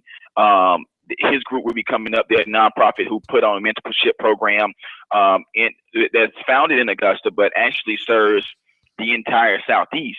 They're going to, I was able to get him up here to bring the N1 team, and they're going to really, and like I said, it's more of a show. It's almost like imagine the Harlem Globetrotters come to town, but they're saying we're going to play people from your town just to make it interesting. And the greatest thing about all of this is free to the public. It's a family event. Food is going to be there. I mean, a hot live grill with, DJ Scott is going to be there. DJ Easy is going to be there. I mean, the whole Just for Fun family is going to be. And I got a stunt. Did you hear me last time I say what I want us to do? Oh, you talk. Wait a minute. I know the weird video. White boys can't jump. Yeah. Or the Larry Bird. And now that we got wannabes, we got us a redneck Mike here, and trust me when I say this, I want to paint the picture for you, Mike, before you think I'm a racist. But he could be our token black guy for the team. So what we're going to do is we're going to have, without letting everybody know, but we're going to have one team that knows what we're fixing to do, get on the court like they're fixing to play the Just for Fun people, and all us overweight, out of shape white people are going to come out there, put on our headbands, and act like we're fixing to play these guys that are professional. I'm all for that, and I think that video hilarious. Get you to those. That's going to get you to those million hits you're trying to get. And we'd all be like trying to do our exercises, like watching us try to touch our toes and stuff like that. I just think it'll be good and stupid, and everybody watching is going to be like, what are these crazy ass white people doing? We fixed the play. Y'all ready? Y'all gonna be able to have somebody get them off the court. Really. Oz have to come out there and try to usher us off the court. I'll be like, what's wrong? You trying to hold us back because we white? That's it. I'll have my traffic whistle from back in the day. I just think for a good 40 seconds, it'll make an incredibly funny little thing to put on like Instagram or something. Well, not only that, but we need another promo video for YouTube. Yeah. Can you imagine all the people going, what the hell's wrong with these white folks acting like this? I can hear it right now. Just for fun. Yeah. Just it's for all fun. Just for fun, man. Yeah. We'll have to get Mike Myers on the show before the event and let him tell you a little bit more about his background. Definitely. When I talk about somebody that knows how to put together an event, who's organizational management, this guy lives and breathes it. He knows how to bring a show together, make an event happen. Very cool. And this is me and him need to meet anyway. It's going to be a machine awesome. Of different things going on all at the same time. It's going to be an exciting day. So we're really glad to have him on air this morning, but I want to have him live in the show. Yeah. And you think when we get closer, he's got to get here. We got to get him one day. Well, you may want him to be a permanent fixture. This guy can really talk it up. Okay. Cool. Mike, well, I don't know how that sounds. If he's trying to be funny, saying I could just talk a lot, or if I actually know what I'm talking about. Well, obviously you did grow up with Oz. Well, it is just for fun. Yeah. None of us. We are all 100% official, unofficial. Yeah. We're certifiable. Well, you may want to go ahead and warn him. No one here wears a bow tie. He's a bow tie wearing son of a biscuit eater. I don't even have underwear on. I had to put some on because I didn't know. I don't wear any of those, but I don't wear any of those Louis Farrakhan bow ties. I'm mine from JCPenney, all right? So make sure you get that understood. Oh yeah, he'll fit right in around here. Listen, listen, I really appreciate it. I do have one question. I kind of want to get somebody's and this is more for the guys on the show and my cousin over there, Redneck Steph. But let me get your thoughts on this. You know, with the recent incidents that were going on down, you know, not too far from us, right there in Valdosta with the flag and all that kind of stuff. Oh man. Yeah, tell me how you feel about that. I mean, tell me what were your thoughts on how that went down. The problem is there's because it is a double standard. It is a two-edged sword. I agree. Everybody should have their freedom of speech. Even if what you're saying is horrible, you still have the right to express your opinion. Right. But at the same time, you're crapping on the very same flag that gave you those freedoms for you to exploit and run that yap. And I make the joke all the time about these college people saying, you know, you're just sucking on your mama's boobie and they're paying all your bills and you're able to sit down there and have all these opinions formed and you have no life experience. You don't know nothing about how real life is. And the problem is now you got this veteran who's literally put her life on the line, you know, doing what she did for our country as well as millions of other people. So to me, it is disrespectful. But then from the law, I guess there's three sides to this. There's her version, the protesters' versions, but then the law version is no matter what they were doing to the flag, no matter what she was doing to stop them, when it belonged to someone else and you're told to give it back, you have to give it back. So I guess you would say there's three sides to this, and it's hard to choose a right side. Yeah. Now, let me say this, though. Did you end up getting the rest of it in reference to who she really was, though? Oh, yeah. She's the chick that did the whole Playboy. The Playboy with the flag hanging on the ground. That's right. Her naked behind the flag. That's what I'm saying. It's a whole, it's a whole kit and caboodle behind it because what she's trying to say is that you're stomping on our flag and screaming all this protest about our flag and about this and about that. But at the same time, she's done what she's done. It too. So it's such a horrible catch. And now people are having an issue with in reference to in reference to, you know, her taking the flag, which was not hers in a sense, you know. So basically she stole the flag, and then the police talking to her saying, oh, well, you know, you really need to give that flag back, you know, and when she did, and when they were trying to arrest her, they didn't arrest it, you know, they didn't like necessarily push the issue, and they didn't slam her on the ground, and they didn't, you know, they didn't do that, and they were just saying how if it would have been somebody else, you know, somebody of a different color, they probably would have just slammed them on the ground and done those types of things, you know, and I think because of the wake of all the incidents that have been going on in reference to how the police have been responding to, you know, and I don't want to say African Americans, but how the police have been responding to some people, you know, with the shootings and with the beatings and those types of things, the chokings and stuff like that. I think that's part of the reason why that part of it has been such a issue as well. Yeah. You know, and tell me what you feel about that, and I'm gonna tell you how I feel about that, and because I'm really gonna piss some people off. Well, we do that all the time. I post a thing saying I've not offended you yet, but the day is young. It's again because it's such a fine line. I mean, last night I was watching a longer video, a little more detail, and apparently a girl that was videoing what was happening followed them putting her in the car and looked at the police officer. And you have to keep in mind, this is the height of it. Like emotions, everybody's emotions are out of whack. Adrenaline's running. And the girl filming is trying to ask a question to try to point out something that her intentions are to point out. But the cop's point was it belonged to somebody else. She was asked to give it back. And the girl holding the camera keeps saying, so you don't find it wrong that they were disrespecting the flag? And he said, I was a police officer, you know, something to this line. I asked her to give back their property. She refused, and this is what I had to do. And the whole time they keep saying, well, what do you feel about the flag? Well, at the same time, and you being a police officer, an ex-police officer, Oz, you can kind of see where I'm fixing to go with this. It's kind of a cut and dry. as a police officer, I'm not supposed to have a personal feeling. I'm supposed to abide by the law, enforce the law. That's right. So no matter his personal beliefs, he's not entitled to have a personal belief right then and there. At that moment, he has to do what the law says he has to do. He could have been the most patriotic guy you could come across here in America, anywhere in any town, and could love the flag just like all the rest of us.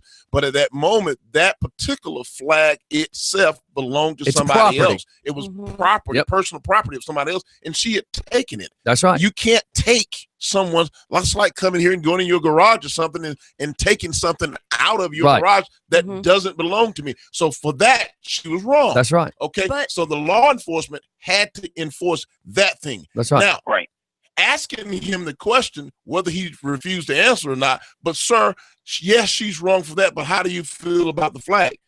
He may not just want to get into that. Well, you know good and well, just as well as I do, if he would have dropped his personal opinion just then, it'd have been used against him later. He might have got in the car and told her, I'm sorry, I agree that the flag should have been stepped on, but by the law, you were in the wrong, and I had to do what I had to do. Let me kind of chime in a little bit here. And a lot of times, the personal opinion doesn't come out through a verbal announcement. It comes out through actions. Absolutely, absolutely. Well, I mean, look, we do have our rights to speech. Okay? Well, yeah, but she could have stood there along with them screaming about the flag. Right. She had every right to be screaming pro while they're screaming against. Yeah. But the fact that it was property is the problem. You can scream and yell all you want. It's guaranteed by the Constitution. I agree, and I have fought for those rights, so I understand. I have fought behind the flag. In fact, I'm about to post a picture of me and a couple guys. And go on with your story. Come on. Right. Okay. So what I'm getting to here is the fact that you got freedom of speech, but you can't stand in a crowded theater and yell fire. So yeah, you've got freedom of speech to do with the flag, but the flag has certain laws that you can't burn it. You can't step on it. And you're right, which changes all sorts of other problems. But the problem is unfortunately she put herself. She's my best saying I always tell people the best way to keep yourself out of a situation is don't allow yourself to be put into a situation. Absolutely. Right. And the problem is you walk into an emotional situation where you already see weirdness happen, meaning people protesting, their adrenaline's going, their emotions going, then you let your emotions make a decision, and you should never make big decisions based on emotions. And I'm wondering really what's her motivation, what's her drive. What is she trying to get out of it? I'm not trying to disrespect her. I'm questioning. What really brought her to this point now with the research Stephanie and Mike Myers are just telling us that this thing with the flag with her and something kind of racy, sex or something like that, then okay, can't say people can't change, because people can change. They change every day. But I'm just trying to figure out. Anyway, Myers, tell us. And was it and when she posed, was it a real flag or was it a flag towel? You know, that's makes a difference too, I suppose. It does, but at the same time, the appearance was she was in her uniform for one of the poses. She had a flag for another one of the poses. You know, here's somebody who I was in the military as well. You know, so I mean, I have my feelings in reference to how the flag should be done. The issue, though, truly, and this is what I said to somebody on the radio show yesterday, because they called me about their about how I felt about the issue with the flag, and I told them, I said, you know, I think everybody should have the right to demonstrate and say what they want to say. That's part of what we have as freedom of speech. I don't necessarily agree with what they did, but you know, somebody burning a shirt that says Georgia on it, I wouldn't agree with that either, because I'm a big fan of Georgia as well. You know, so I mean, talking about Georgia, the state, not Georgia Bulldogs. I don't like Georgia Bulldogs. Woo! Yes. Georgia Bulldog is nothing but a redneck crap. Okay, because you just went down the tree branch. You know, that's needed. We'll talk about Georgia Bulldogs on a whole nother. That's a whole nother show. Those losers. But anyway, listen. But the issue, the one issue that the guy brought up, and he's a talk show host and a very racy city as well, and he's a white talk show host. And he said to me, he said, but Mike, how do you feel about them not treating her like you would think they would treat? I said, well, she didn't pose that type of threat. I was like, and I said, people are not gonna like this answer. I said, but she didn't walk up to the police with her pants hanging down and gold teeth in her mouth and sounding retarded. And didn't cuss, didn't, you know. She didn't come up and give that type of that appearance. She sounded like a person. And like I said, if the police was to see somebody looking like that, and you know, in the wake of all these shootings and things, yeah, to them that is a threat. But me walking up and generally, like says, I'm in a bow tie and a sweater and a long sleeve shirt. If the same thing happened, I don't think the police would have slammed me to the ground either. You know, and I'm a pretty decent sized black guy, but I don't put that type of threat into them, you know, and that's what you have to think about when those things go on. Yeah, but because no matter what, people are going to judge you. It doesn't matter what people say. People are always going to judge you by your looks and your actions. Sure. And you have to, and let me say this: we have to be real about those types of things. And people want to get upset about these shootings and want to get upset about these things. And let me say this: at some point, you're absolutely right. Some people don't deserve that, and they don't. You know, no one deserves to be shot down in the street like a dog. Absolutely. However, you know, but when you rob somebody and the police run up on you, then guess what? That type of thing might happen. Don't, like you said a minute ago, don't put yourself in a situation where that can happen. I don't get chased by the police because I don't run lights. I don't steal from people. Right. You know, so I don't put myself in a situation for that to happen. So, you know, and like I said, I know that some of you, I'll probably piss off some people. No, you know, because everybody that listens here, that's the one thing about it. Everybody that listens, we all live real. We all believe real. And 90% of the people that listen to us appreciate the fact that we keep it real. And I built Just for Fun Radio so that everybody has a voice and you can have your opinion. And, you know, big corporate radio doesn't give you that anymore. So I said, you know what, let's do this. And you know what makes us great is that we all are allowed to have our personal opinions. And I tell people all the time, you have your constitutional freedoms. Everybody does. And I believe you have your freedom of speech. It's only when you truly believe that your constitutional rights infringe on mine, that's when I believe I should have a say-so about it. But everybody should be entitled. What you're saying is accurate. You're absolutely right. Let me say this and I'll let you go. Listen, I want to say that I really appreciate y'all. Number one, taking care of my good friend over there, Commissioner Nesbitt. Commissioner Nesbitt is a wonderful person. He's a great pillar to the community. He does a great job trying to express and get out what Rockdale really needs and what help Rockdale move forward. I think that all the things that he stands for are good things. We don't always see eye to eye on every issue. However, the point that you can disagree without being disagreeable is half the battle, and I think that is wonderful. And I think that Commissioner has a bright future in Rockdale. I think, but we all see clearly once the gray skies are gone, and you can have a lot better vision for Rockdale. And I think that Commissioner Nesbitt has that vision. I want to thank you guys at Just for Fun Radio for what you do. Listen, what y'all do is awesome. It's not the first time I've listened. Commissioner Nesbitt sends out these things all the time about listening to people that he supports, and he supports y'all. He likes what you do. And let me just tell you this: I like what you do, and the community should love what you do. Thank you. I think that y'all are awesome people. I think y'all give people an opportunity to speak their mind and get out, and y'all put out good information. It ain't always information that people like, but guess what? It's good information. And the only other thing I can say is I hope that all of you have a blessed day. Everybody listening has a blessed day, and I appreciate you taking the time out to let me say a few words. Yes, sir. Anytime you want to call in too, man. You got this number now, so just call in anytime you want. And thank y'all so much for having me on. All right, thank you, Mike. Thanks, right. Appreciate you. And just real quick, as he goes away there, that's going to be the street ball. It's not really a competition. It's going to be an exhibition. It's May 17th at 3 p.m. at Pine Log Park. And Pine Log Park is 1451 Pine Log Road, Conyers, Georgia, 30012.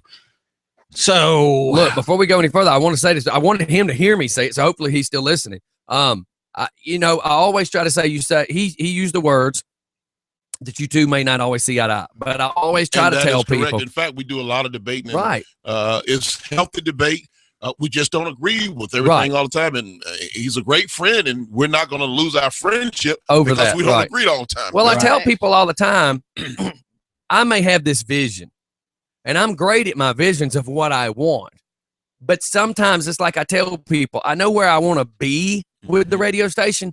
I just don't know what roads to go down to get where I want to be. So what I also try to say is, listen, I might have a great idea and you might have a great idea. It might not mean mine's right or yours is right or wrong or whatever, but my idea and yours together could make one heck of a good idea. So I try to tell everybody that you can't always think that your way is the only way, but at the same time, long as we're going the direction we want to go, we need to merge some of these ideas together, which is why I like hanging out with you and doing the things we do. And it's always about building relationships with people, because if you're part of a person or organization that says my way or the highway, then you need to get the hell on quickly, because that's a dangerous route to be taken and being connected with somebody like that. But understanding, and my sheriff in Augusta that I worked for all those years when I was a deputy, Sheriff Charlie Webster would almost boast and brag about the fact that he was never a policeman. He was never a law enforcement officer, but he always talked about surrounding himself with people who had the talent and the skills and the ability to get the job done. And that's the thing with relationships. None of us have the road book of life of how to get things done the right way all the time. It just doesn't happen. But when we have a pool of resources of people like the folks that's here this morning at the studio, Mike Myers and a ton of people who make Rockdale County the place that it is and that it's going to continue to be, it's because we listen to folks. It's like that, what I said before, it's a fruit cocktail bowl. It is. A fruit, tangerine. You got a little bit of and look, we got this morning I brought the tangerine, baby. I'm feeling that's what I was gonna citrus. say. We got the oranges, the grapes. We even got a splash of prune up in this joint. I was pointing at you. I'm pointing at you. He's got the headphones on. So you're gonna let him talk like that about you? Now listen, here's what I want, and not a pomegranate. And I'll probably get a kick out of when I say this, but what I want is this. Here's what I want out of Rockdale. I see McDonough making their square look beautiful. I see McDonough has one of my friends now that's an artist who has built a place in one of the upstairs things where she's teaching people art and letting them come and learn how to do painting and stuff. I see all these great things happening in the Covington Square area.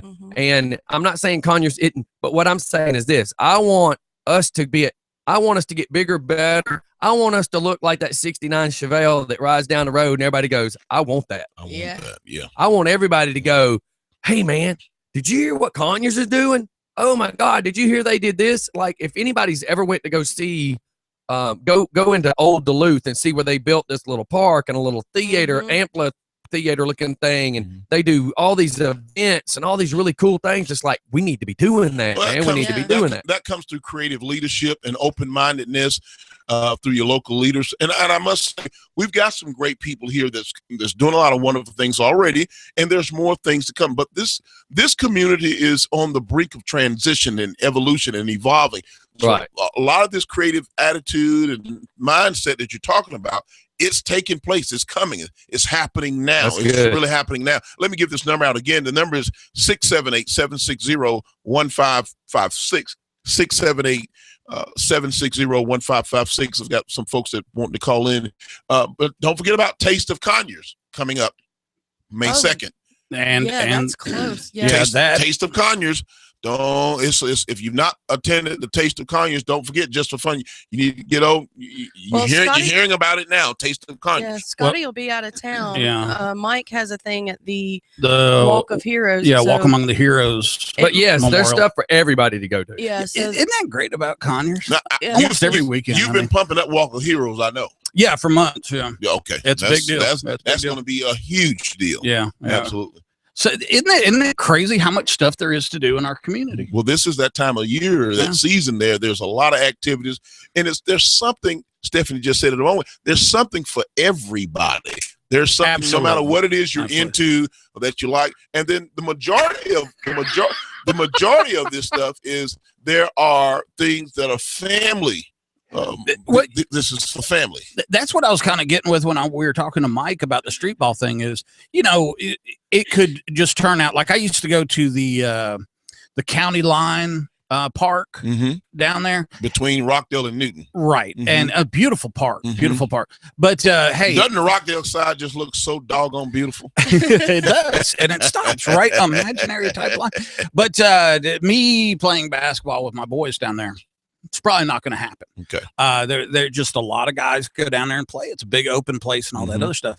But with this, you and Mike are talking about the street ball competition or street ball exhibition. Man, the whole family can go to watch. And you're bringing so many people together. The people that have been wanting to play, pardon me, can go down there and watch and see stuff they've probably not seen, except on television. Right. There's so many times we see stuff on TV and go, man, I'd love to see that one day. Well, guess what? Here it comes. Here it comes. And I'm hoping to expose this park to many people in Rockdale County that don't even know that Power Park exists. Really? I was telling some, well, you just drive by. Nobody. Oh, God, we've been going there for years. There's some, we got a lot of new people in the community that don't know it. I was talking to a family the other day. They didn't know we had an indoor pool over at Johnson Park. I didn't know that either. There's a pool over there. There's a swimming pool there. That's where they do the Special Olympics. Why don't we know all these things? Been there a long time. Been there a long time. You got to get off the porch. Good Lord. But you ever seen the view from his porch? Oh, my God. If I lived here, I'd never leave. I've had food brought in. You got to run with the big dogs, baby. Yeah, man. It was lake view. He was complaining. Let me tell you, the sunrise. I got the best sunrise in the world, dude.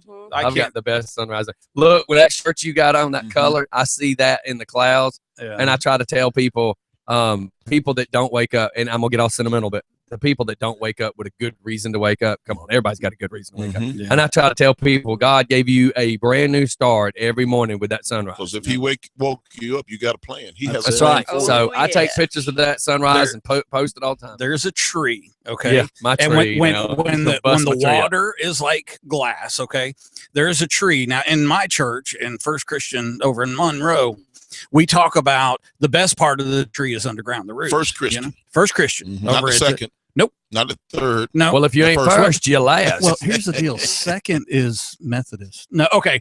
So he's slinging mud, ain't he? So instead of drinking, go back to that tree. Go back to that tree. How about that tree? It's like glass. I ain't touching that. But you've got this beautiful tree, and then you've got the reverse reflection. And I can't tell you how many pictures I have of it. And I've posted it. Because what you see is before the leaves started, and when the water's slick, it looks like the whole rooting system too. So it's really cool. It's a neat, and that's kind of my tree when I go out there and do my thinking and talking. That's my tree I look at. He prays out there. Well, one thing I do want to say, since it is Town Topic Tuesday, I want to always encourage folks, if you have ideas about the town and things that you like to see take place here in Rockdale County, I always want to give you my number so that you can reach out to me. Let's come in and talk face to face. You can dial that number 770-278-7012.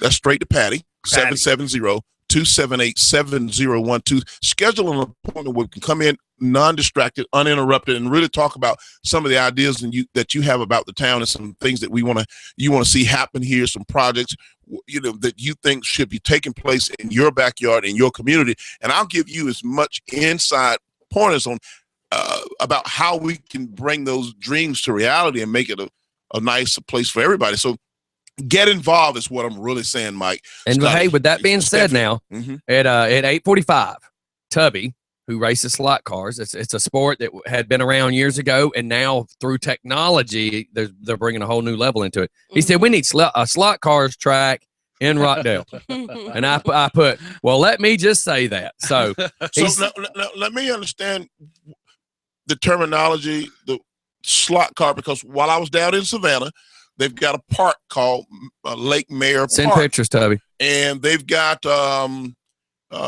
used to be an old tennis court area.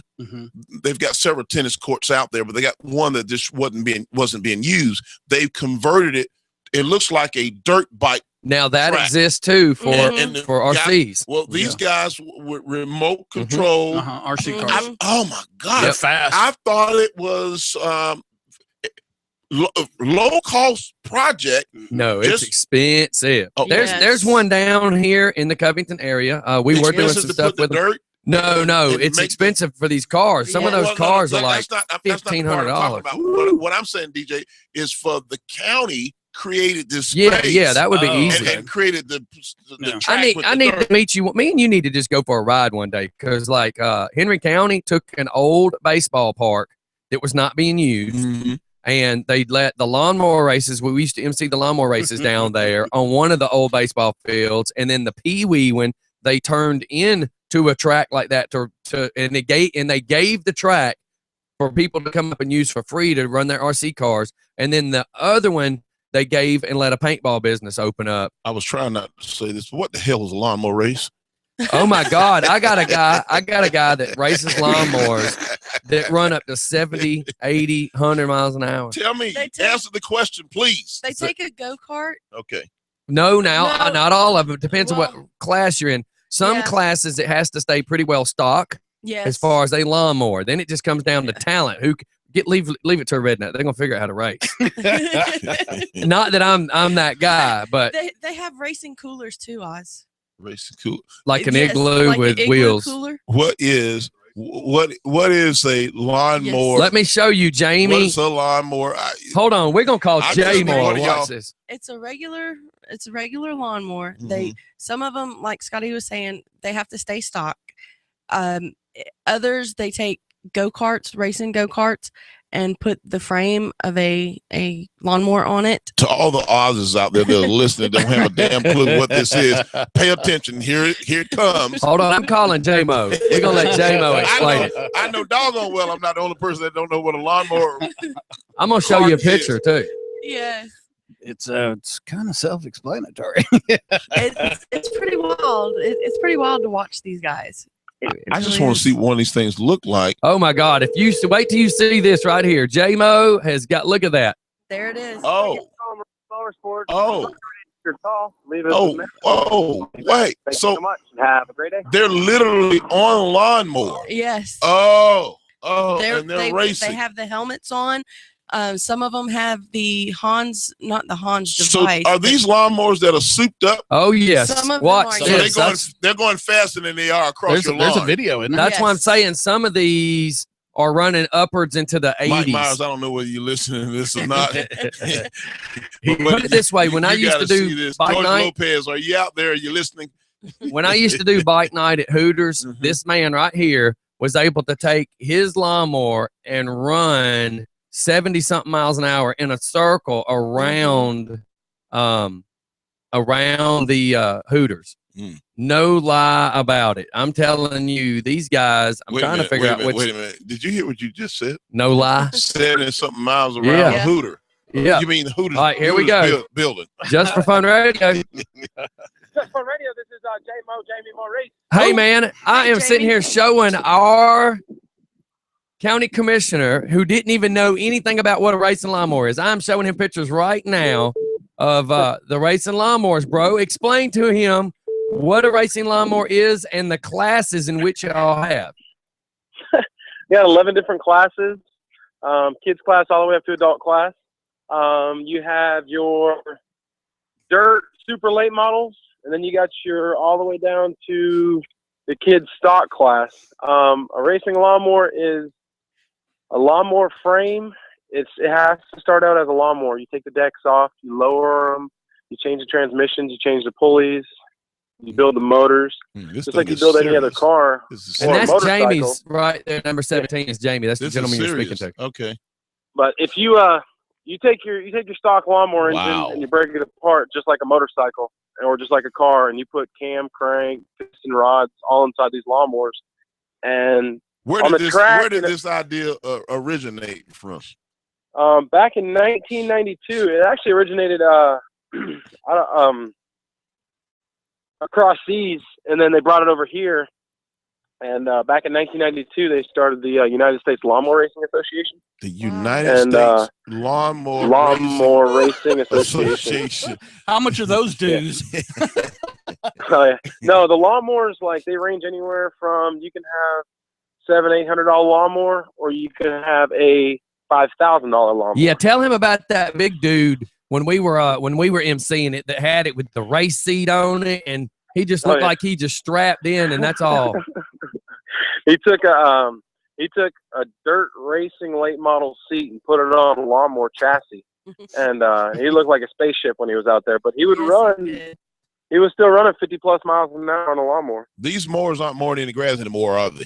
No, but if you want me to, I'll make one for you that can do that. But I'm showing him some pictures now of some frames that you've been working on. Wow. Well, listen, thank you for calling and thank you for sharing. I had no clue. I'm just a urban city boy from Augusta that had no clue of what I mean, back in the 70s, we would go down to the rental office at the public housing place and get a push mower to cut the patch of grass that we had in our public housing unit, and would hope that it had sharp enough blades on it, it'd cut. But let alone know what the heck a racing lawnmower was. Yeah. Tell him real anytime. quick. Tell him real quick, Jamie, about the racing coolers.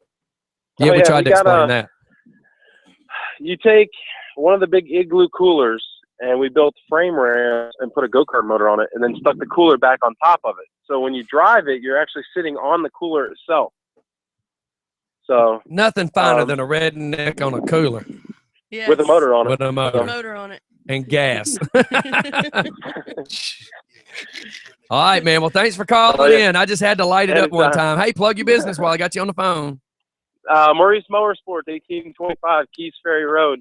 For all your dirt bike, four-wheeler, lawnmower, anything with a motor needs, give us a call and we'll take care of you. All right, man. I appreciate you. Thanks for answering. Cool. Appreciate it, guys. Good talking to you later. Bye, bye. Yes, sir. Bye. Yeah, man. J-Mo is the man when it comes to it, dude. I'm telling you, him, his dad, and his brother, they all three race. They go all over I say all over the United States because they have been traveling lately. They have been traveling. Isn't that crazy? It is just neat. There's something cool about a bike night, and you see this dude crank up a lawnmower that sounds like a Camaro, and he just guns it, and it's just like, holy cow. Well, it's neat to watch him race. But truthfully, all these guys that used to do all the expensive, drag racing and the dirt track and all the bigger expensive stuff, these guys have said, look, our economy is not what it used to be. Like the guy we were explaining with the big $5,000 mower, he said he used to do dirt track. Yep. His business started declining. He's like, man, but my hobby, I still got to have a hobby. So he just declined. He just made his hobby a little smaller, so it didn't cost him nearly as much. Wow. Mike said that if he had a lawnmower, Mike Myers said he'd be the king. he said if I had one of them, I'd be the king. He says, I'm in, sign me up. I can't wait to see if somebody makes a racing lawnmower out of one of those where you sit in it and control it with your hands. The zero turn? Zero turn. Yeah. Man, that would be scary. Yes. It would.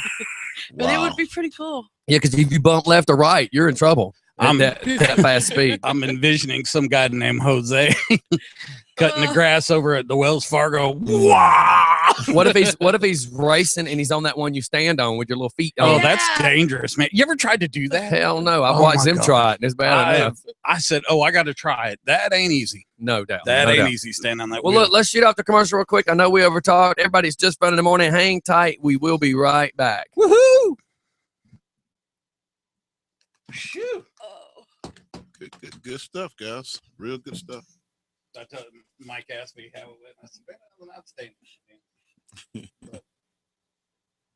Man, yeah, man, them J-Mo. God, I ain't seen them in a while, but I got to ride somewhere. I got to get to them. Yeah, they completely opened a whole new track somewhere down there in Henry County. Yeah, Jonesboro. It's next to that old park. It's like an old Civil War battlefield or something there. And where's the RC track that you was talking about? If you're going into Coven, it'll be on the left after the Almond Road exit. You will see it. It was a big truck driving school. Now they've turned it into like a concrete Grand Prix on the left part of it, and then the right side. What road?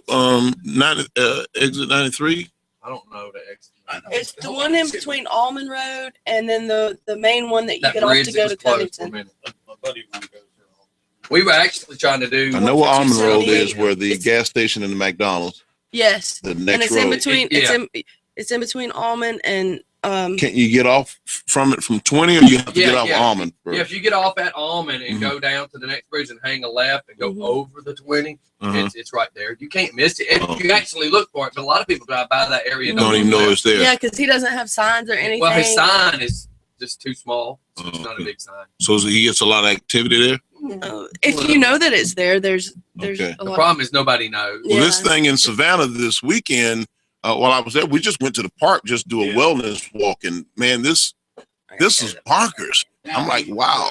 The dirt ones are blasted. They have different tires, but the street ones, they actually have sponsors and advertising. Oh, wow. And I've got a video of one of these cars they got that's a gas-powered remote control. This is no exaggeration. He can nail it, and it'll hit 100 miles an hour. And while he's riding it, he can goose it, and it'll smoke the tires when it's already running 50. I got video of that. Oh, that's amazing. Just for fun. Hello. Hello, how you doing? Pretty good. Hey, I got your Dr. Black at the Nerd Church on 138 in Monroe, and he got a nice church called the River. Oh, really? And that's where Brock is? Yeah. I'll have to go by there and check it out. I didn't know that. Yeah, that beside new songs. Okay. I'll have to go check that out. Okay. All right. Thank you for letting me know. You're welcome. Bye. Bye.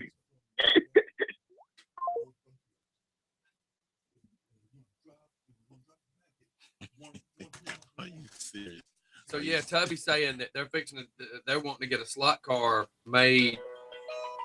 That would be cool. But he says they got one in Snellville. He says, and you pay. It's right there at that intersection. I think at 1.4. yeah, it used to be Main Street Auto. Yeah. We'll talk about it when we go back. Because now Tubby's like, not RC, slots. Because he used to do RCs. Now he's in the slot. For the slot. Yeah. Yeah, but it's not. That's what he does for the weekend. Yeah. Yep. He says all these awesome songs got me, just like earlier, got me over here playing an air guitar. That's good. Listen. When he said that thing about the flag on my personal one, I posted hey, Valdosta State, come walk on this flag. I double dare you.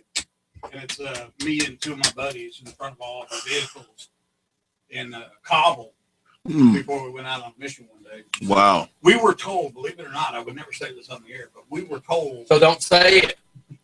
Well, no, it's not like double secret. Okay. Well, you just said I wouldn't say it on air, but you're going to say it on camera.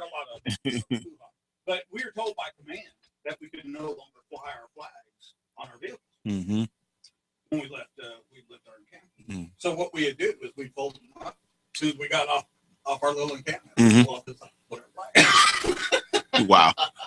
Yeah, can you imagine? We were actually told that we couldn't fly our flags. Oh my God, those are expensive. What? So what? I'm going to find him. $200 for a little. Yeah, but there you go. That's a cheap one. That's the cheap one. All right, let's go back live. We'll talk about that. Okay. One I saw in Savannah was dirt. Yeah, well, that's the RC cars. Oh. All right, here we go. We're going back, and we're just doing some clarification with Mr. Oz. So, well, I'm getting an education. You get education. The difference between radio, remote control, and slot. See, I didn't know all this till Tubby, and I still don't know all. I just know a piece. Tubby's only shared a little bit. You know, it's a good secret. He's keeping it. So, RC racing is the remote controls, which you saw down there. Now, Tubby was into that, but you just start spending thousands of dollars on these cars. Well, now he's got into this what's called slot car racing, which used to be an old school. If you think of how racetracks used to be as kids, Sure. So now they Wheels. have these, and they run down a track. Okay. And there's drag racing. There's all sorts. Like he's got the rail, what you would think is the traditional dragsters. You know, that would have the motor on the back, the long thin ones. He's got those. He's got Mustangs, Camaros, anything. But what it all comes down to. And I know he's working, so he can't really call in, but you can go to these places that have all the different types of racing. Like, look how big that is. That's how big it is compared to people's sizes. So you can have different cars to do different stuff. And Tubby, I believe, because I've not had a whole lot of time to discuss it with him, Tubby does a lot of the drag racing type stuff, which there you see is their controller. And it really just comes down to, you know, when that green light hits, who's got their hand and eye coordination the best. Oh, wow. So, you know, for what it was used to, and I'm probably not speaking 100% accuracy, but used to, Tubby would end up having, you know, $1,500 in one car for RC racing, you know. But now at $1,500, you can have 5 or 6, 8, 10 cars, depending on the quality, because you can start buying bigger, better. But these cats spend some money, but it's just such an easy little sport for all these people to enjoy themselves. So is there a track or a place, a facility in and around this area that has that at all? No, just Highway 78 and 124 in Snellville. Right. Yes. I'm not going to say that's the only one, but that is the very closest one. And he has to travel every Saturday to go do this with his family, him and his wife and everything. They offer that up there. Yes, Yes. and that's so, where So do you bring your own car, or you just pay to play? I think they have it cars might you can be a rent. little of both. Yeah. But yeah, that's kind of like Tubby. Tubby owns like 6, 7 cars. His wife owns 6 or 7 cars. That's crazy. What? Oh, all that? Well, you know, one of the clubs I worked for, they sponsored one, and it was huge. I mean, they paid like $5,000 a year. Well, the reason is what I didn't know. Now, think if you're a surfer. There was guys that are like the guru for making surfboards. So you might be on $100 surfboard, but the dude next to you might be on one that's worth $5,000 because the so and so made it. And it's kind of like when you Does it surf better though? I don't know. I'm just trying to. But like Tubby met up with a guy that's like the guy that can make some of these best model type cars. Okay. It's the only word I can use is model because they're able to make them look so realistic. So Tubby's met up with this cat, and I only speak bits and pieces of what I know, but you know, it's some of these guys take it very, very serious. Well, and that's what I was about to say. I'm not going to be sarcastic about somebody's hobby. I mean, that's the thing that they're into. They like it. That's right. It's positive. It's constructive. Keeps them out of trouble. It keeps people out of trouble. It's good, healthy fun. And everybody, whether you like golfing, fishing, hiking, boating, RC cars, whatever it is, it's good. They're talking about. He says we're working on one in Porterdale, but the spot in Conyers would be better. Great family fun. Well, then, so he says he has 38 of them. Holy cow! Wow. I believe he's taking down Patty's number then at 770-278-7012, so that he can call and we can set this up and we can explore. The word is explore and see what the kind of opportunities are out there. That's cool. So there's underneath right Just there. for Fun Radio's got to be all over that. And see, that's what Tubby's got. He's got that style right there. Well, you know, it'd be nice to have it just for fun one. Wouldn't that be cool? Mike Meyer says there's one in Sugarloaf Mills. Sugarloaf Mills. Now, the one in Snellville is called Flashback Slot Car Racing. And they got a picture of it on Facebook and all. Okay, there's you a good picture of the drag strip right there. Oh, look at that. That is so cool. And yeah, it's free to go watch, of course, because Travis and I had been talking to Tubby and Nikki about going one weekend when we had a chance to watch them. And, you know, anybody can go watch. Wow. Okay. And they do provide, you can rent one and do your own. So do they okay, I go to shooting events all the time. Okay. And that's not a shooting event. No, but see on the shooting that was event, a protest. You wasn't supposed to have a gun. It was concealed. You interrupted a confession. I know, but sometimes like growing pot on Stone Mountain, sometimes your confessions don't need to be broadcast. Right. Oh, don't act like you ain't never grown no pot over. No, I've not. I've never even smoked pot. I'm screwed up enough. So you tried to pretend that weed was really a weed on the mountain. Well, I have I got glaucoma. Yeah, that don't count. I got herpes. That don't count either. Wow. He's got Crohn's disease. That counts. I got a crown. Oh, Crohn's. That's different. That keep going. Okay. No. Yeah. How about this? He said the story? last big race paid out $11,000. Oh, wow. Steph, what I was going to say Can you believe you're do you just go in there and I honestly, or do they have race times or Tubby does it every weekend. There's actual race times. Okay. You got to be there at certain times for these races. You got to get I to can't practice. wait to talk to Tubby. I want to talk to Tubby. Tubby, can you call in? Yeah. Tell your boss man to give you 5. Call in. No, I want to talk to him face to face. My time is nearing during. Oh, okay. Well, in that case, you need to talk to him. Yeah. You hear this? Oz just 770. says he wants to talk to you about Absolutely. I just want to learn more. this. Give out that number one more time. 770-278-7012. 770-278-7012. That's Patty. She is right there, and you have to schedule and get in, and we'll whatever your topic or concern is about the town. This is Town Topic Tuesday, and I want to hear from you and what we can do to make Rockdale and Conyers a better place and bring in different ideas. See why I need to win $380 million. That's right. Yeah, so really. what would you do if you had it? No, okay. What would you Without do? any interruption What from would my you do? clan, What would you do? if I won $380 million, are you ready for this? Let's We go. would go up to that Salem Plaza right there, and I would open up Just for Fun Plaza. I would open up, bear with me, Tara would have to leave her business because I'm going to have Just for Fun dog grooming where we pay you to put a purple mohawk on your white poodle. I would have a gun range. I would have a sports store where people could sell all their used sports goods because Play It Again Sports just couldn't get it right. Just for Fun Plaza. I would have the radio station. I would have a place where people could come in and just make silly and stupid commercials for their YouTube. I would do all sorts of cool stuff. I mean, why not? We'd open up another gun and army surplus. We could throw Mike over there to run it. We would do so much for this town. We would have an indoor glow-in-the-dark putt-putt so that you could get in there with the neon balls and play putt-putt at night. Would you construct an area for a dog park? Yes. Okay. Man. Right where they bulldozed this cafe thing I used to eat at that was behind. No, there was a cafe behind where Waffle House used to be that I used to eat more than Waffle House, and they destroyed it. I would Pizza Hut? No, it was that used to be there too. Put it this way: if you were standing in the Dollar General and you look out to what used to be the pizza place, to the far right hand side, it would have been right behind the Waffle House. There was an old diner there that was probably like 100 yards long. Yeah, it was a huge. One point, that's where Hot Rods was. Yes. No, Hot Rods was the piece that was Straw Hat Pizza. This diner was to the right. If you're at Family Dollar looking straight out, Hot Rods was directly across from you. Yeah. This diner was far to the right. Yeah. Right next to the access road. But regardless, who cares? I would have a dog park.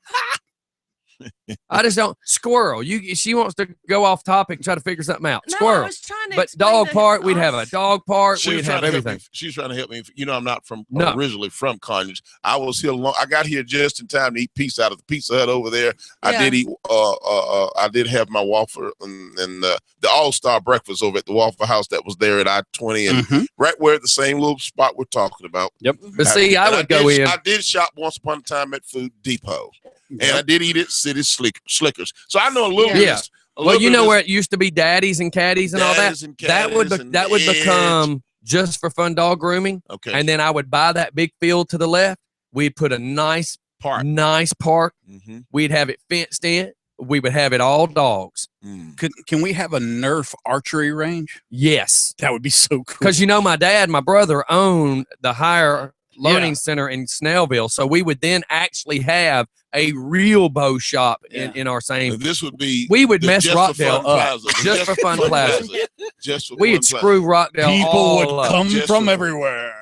Hey, if you build it, they will come. That's right. Look, Home Shopping Network proves if you make something stupid, people will buy it. Shoot, we have listeners. So they got quiet. we would have a T-shirt store where you can just make any stupid T-shirts you want. Just a Just for Fun radio store. I mean, imagine the car shows in that parking lot. The bike shows. Bike shows. Oh, I love bike shows. Well, we would have our own Ferris wheel. Just stay there. You just Just for Fun radio. Summer splash-tacular right. If you've got 380, I just thought about that we'll talk about off the air. Right, $380 million. Splash-tacular. Mike Myers, splash-tacular. We could have Redneck Steph and Military Mike string bikini contest. Look, if you had 380 million, what would spending 20 million be? If you had 380, dropping 20 million to build my plaza, interest. That ain't nothing but a day's interest. How many people on the volleyball team? Enough. I don't know. One side, we're playing the game on one side of the net. This how many people? I don't know. 6 to 8. 8 people. Yeah. Okay. So could Just for Fun come up with his own volleyball team and play the Hooters volleyball team? Yeah. Yes. Yeah, we could. The problem is I couldn't have any guys on my team because every one of them would be staring at Shay's boobs as she's trying to hit the ball. Man, I'd be getting Spalding tattoos all day. No, your team would be an all-girls team, just like the Hooters. Oh, well, okay, because we would have to make sure that all the Hooter girls were wearing turtlenecks and fleece coats and Kevlar. What guy? That's my point, though. What guy would? So I'd have to do girls. I'd come up with some girls. Problem is, half the girls I'd come out with are Hooter girls. Ooh, I could put together the Hooter now and the Hooter then because I know all the ones that used to be Hooter girls. I can put together. Enough about Hooter. Are they sponsoring Just for Fun Radio? No. Okay, next item, please. You sound like me. He has owned it today. He has owned it. But like yes, behind the scenes if we won 380 million, yes, Rockdale, the orange shirt. Rockdale would be screwed up. They wouldn't know what to do with us because I would also want to build. I would want to build the plaza so that above it would be 1 or 2 layers of apartments, so people could live in Funville. There you go. It'd be like Melrose just Place. For fun. Sound like was that Neverland? Yeah, man. I'll have a train, a monkey, but not a bunch of 8-year-olds. Okay.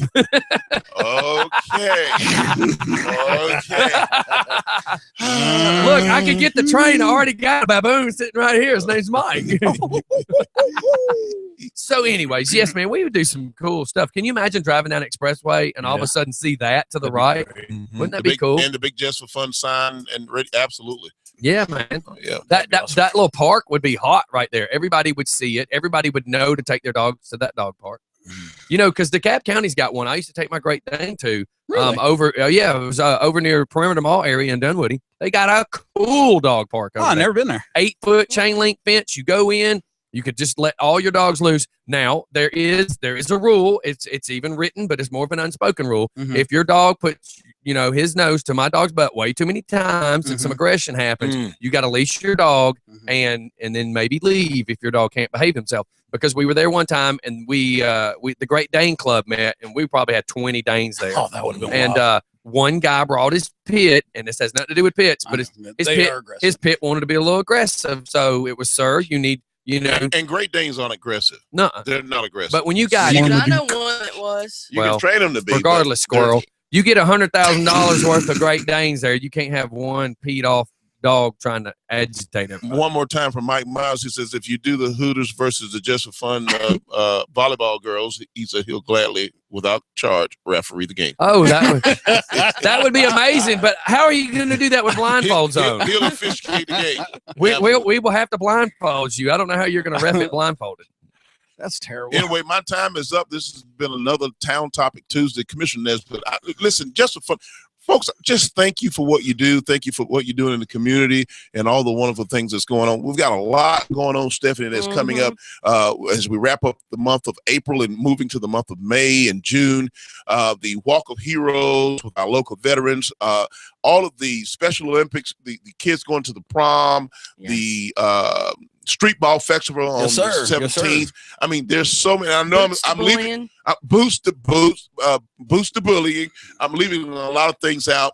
That's why we have so much going on. So much going on. Folks that are listening, thanks for listening and tuning in with Commissioner Nesbitt. Again, if you want to meet with me and chop it up a little bit, I want to give you this number one last time before I exit the studio.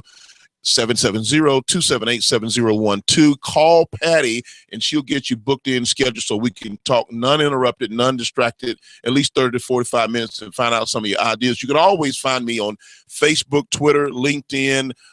We're out there and we want to be involved. Make sure you send us a friend request. We love to get you locked in. Lots of things going on. We post it on social media and we keep you right here locked in at Just for Fun Radio. All right, everybody, look, I'm going to show off the commercial. I got two of my very favorite songs in the world, very positive songs. They don't sound very positive at first. You just got to listen to them, but there's a hidden message between all of it. Just listen. We'll be right back. I'm going to walk out the door. Everybody, we'll be back in a minute. See you. You guys have a great day.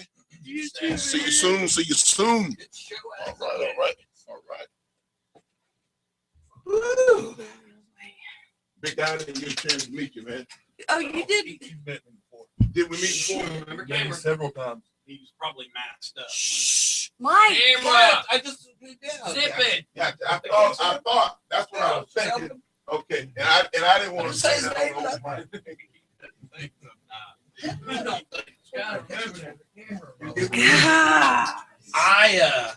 I posted that picture of us in the flag, and get this, the thing has 61, 2, 3.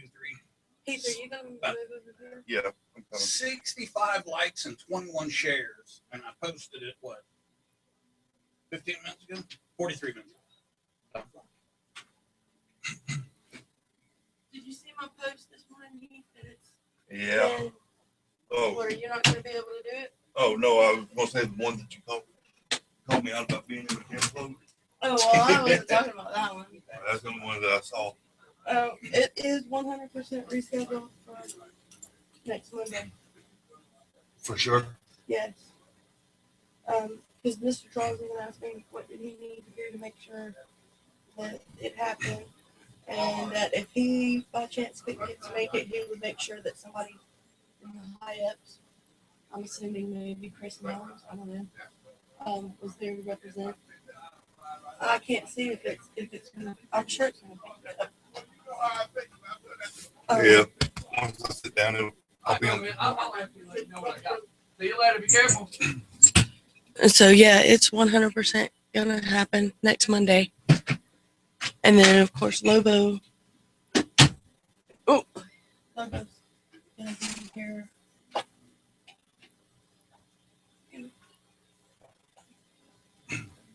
Lobo will be here Friday with his guy.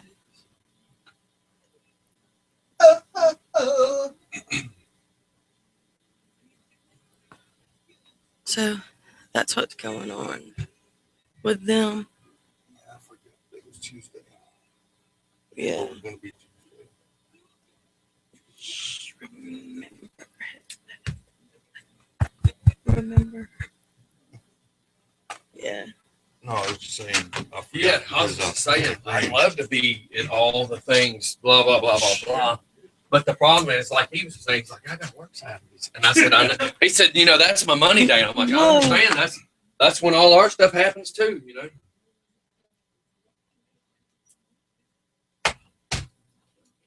Shared lock.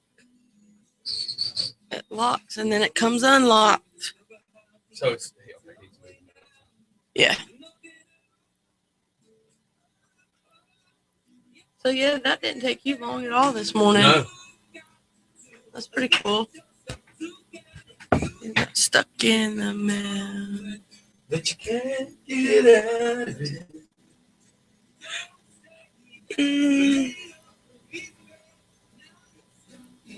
So when are they supposed to let you know about your ankle or your leg or whatever? There is nothing to know. If it don't get better, then I got to go see them. What I'm noticing is if I don't, because until it heals, I must have ripped something. But I can't walk and push off my leg. If I just treat it like a peg leg and walk, it'll still swell after I'm on my feet for a couple hours, but it don't ache. The problem is if I ever push back and if I ever do that while walking real hard, man, my right leg starts flaring up again. Problem is I don't want to, have atrophy or whatever by not using it. So I'm just having to still walk and try not to do too much damage. Yeah, you need to still go to the gym and do like the. Yeah, well, sort of. I can now, but last week I couldn't. Oh yeah, but I mean like the abs. Yeah, well, eventually. At least you can get some cardio going. I mean, hell, every day I'm walking better. You know what I mean? One more very, very awesome song. Everybody listen. We'll be right back. And this goes out to anybody that needs it, by the way. You probably couldn't do the exercise bike yet either. No, because that's too much of the leg. That's my problem. I can't do anything that makes the knee joint physically work correctly.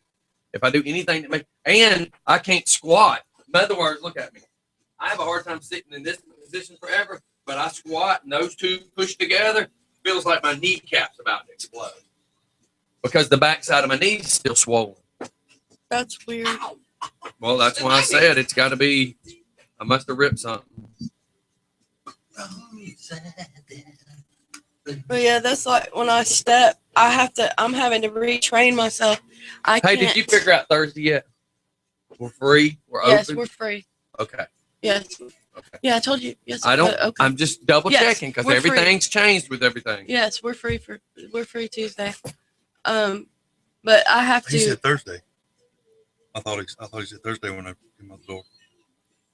When I came out, I thought he said, "Are we Thursday?" Are we free Thursday? You just said Tuesday. Well, before I hit send. Yes, we are free Tuesday. Okay. For Thursday. Now you got me. Yes, this Thursday. Yes. Not tomorrow, but the day after we're free. Yes. Okay. God. I mean, I don't know how else to redneck it for you. But yeah, I'm having to retrain myself. I can't, when I step on something, I can't step first with my left foot.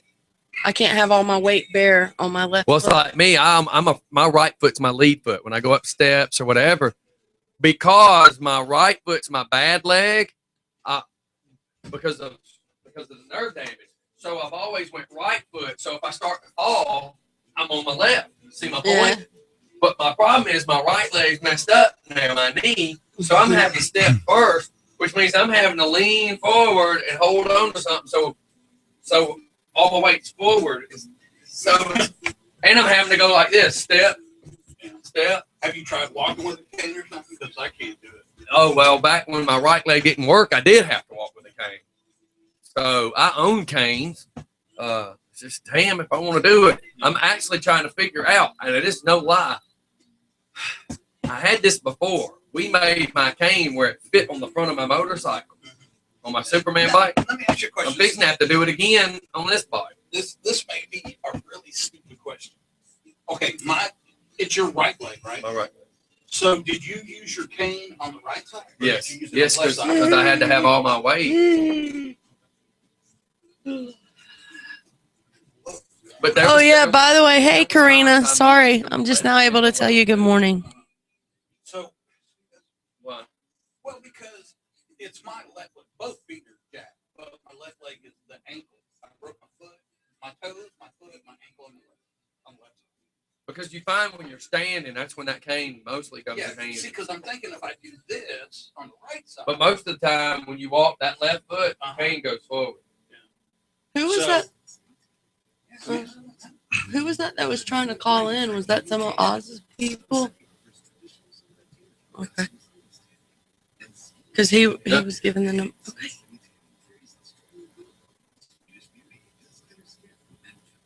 Read between those lines.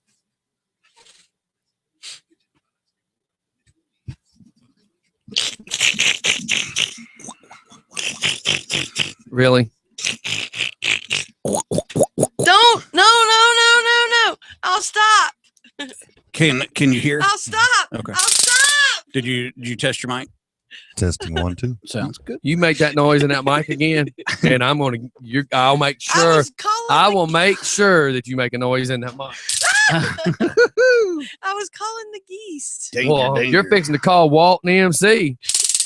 Oh gosh. So You much mean love snapping in the I sound could line. care less, Squirrel. I'm changing your name. Squirrel. Just Jesus Christ today. We're trying to discuss something, and she's like, but what in the diner? Who cares really where the diner was? I was trying to help him figure out where it was. Yeah, but you were wrong. How? Okay. How for 1 second do you think you're going to help somebody figure out something if what you're telling them is the wrong information? That's why I asked. Is that where? Isn't that where? No. Okay, Steph. What? Just short answer, Squirrel. How many times did you ever go to Hot Rods? Oh, every weekend. So how the hell do you not know where it was? Because I thought that's where you were talking about. Where was Hot Rods? Where was Hot Rods? Right behind Waffle House, or Salem right behind Checkers, Okay. So or to the side of Checkers. Yeah. It's so if you're standing at the Dollar General and you look at Checkers, that's where Hot Rods was. It was once a Straw Hat Pizza, and then it was Hot Rods. And then it was whatever. The point is, you know what we're talking about. Yes. So now, if you're standing there looking at Hot Rods, about 100 yards to the right, there used to be a rectangle-shaped building. Yes, it was a small building, very small building. It was like 2 Waffle Houses shoved together. Yes, it used to be a Mexican restaurant. And before that, called it was El that Chihuahuas. it was that little Mel's Diner type place, and we used to love going to eat there more than we liked going to the Waffle House. Back in the 80s, dude, we ate at the diner more than we ever ate at the Waffle House. That Waffle House was bad. I hated that Waffle That House. was nasty. Yeah, it was disgusting. And they only had Who like ate it, but they that only Waffle had House was the people from out of town who didn't know any better. yeah, because there was only like 2 or 3 booths. Mm-hmm. Yeah, We could never fit. Yeah, the way it was shaped, if you came in and sat on the left-hand side, you never got service. No. They couldn't go over there. No. They had to go all the way the other way. It was horrible. Absolutely. It's got to be the worst Waffle House ever. Now, it'd make a great Just for Fun building. Oh, yeah. But they wanted $1.2 million for it.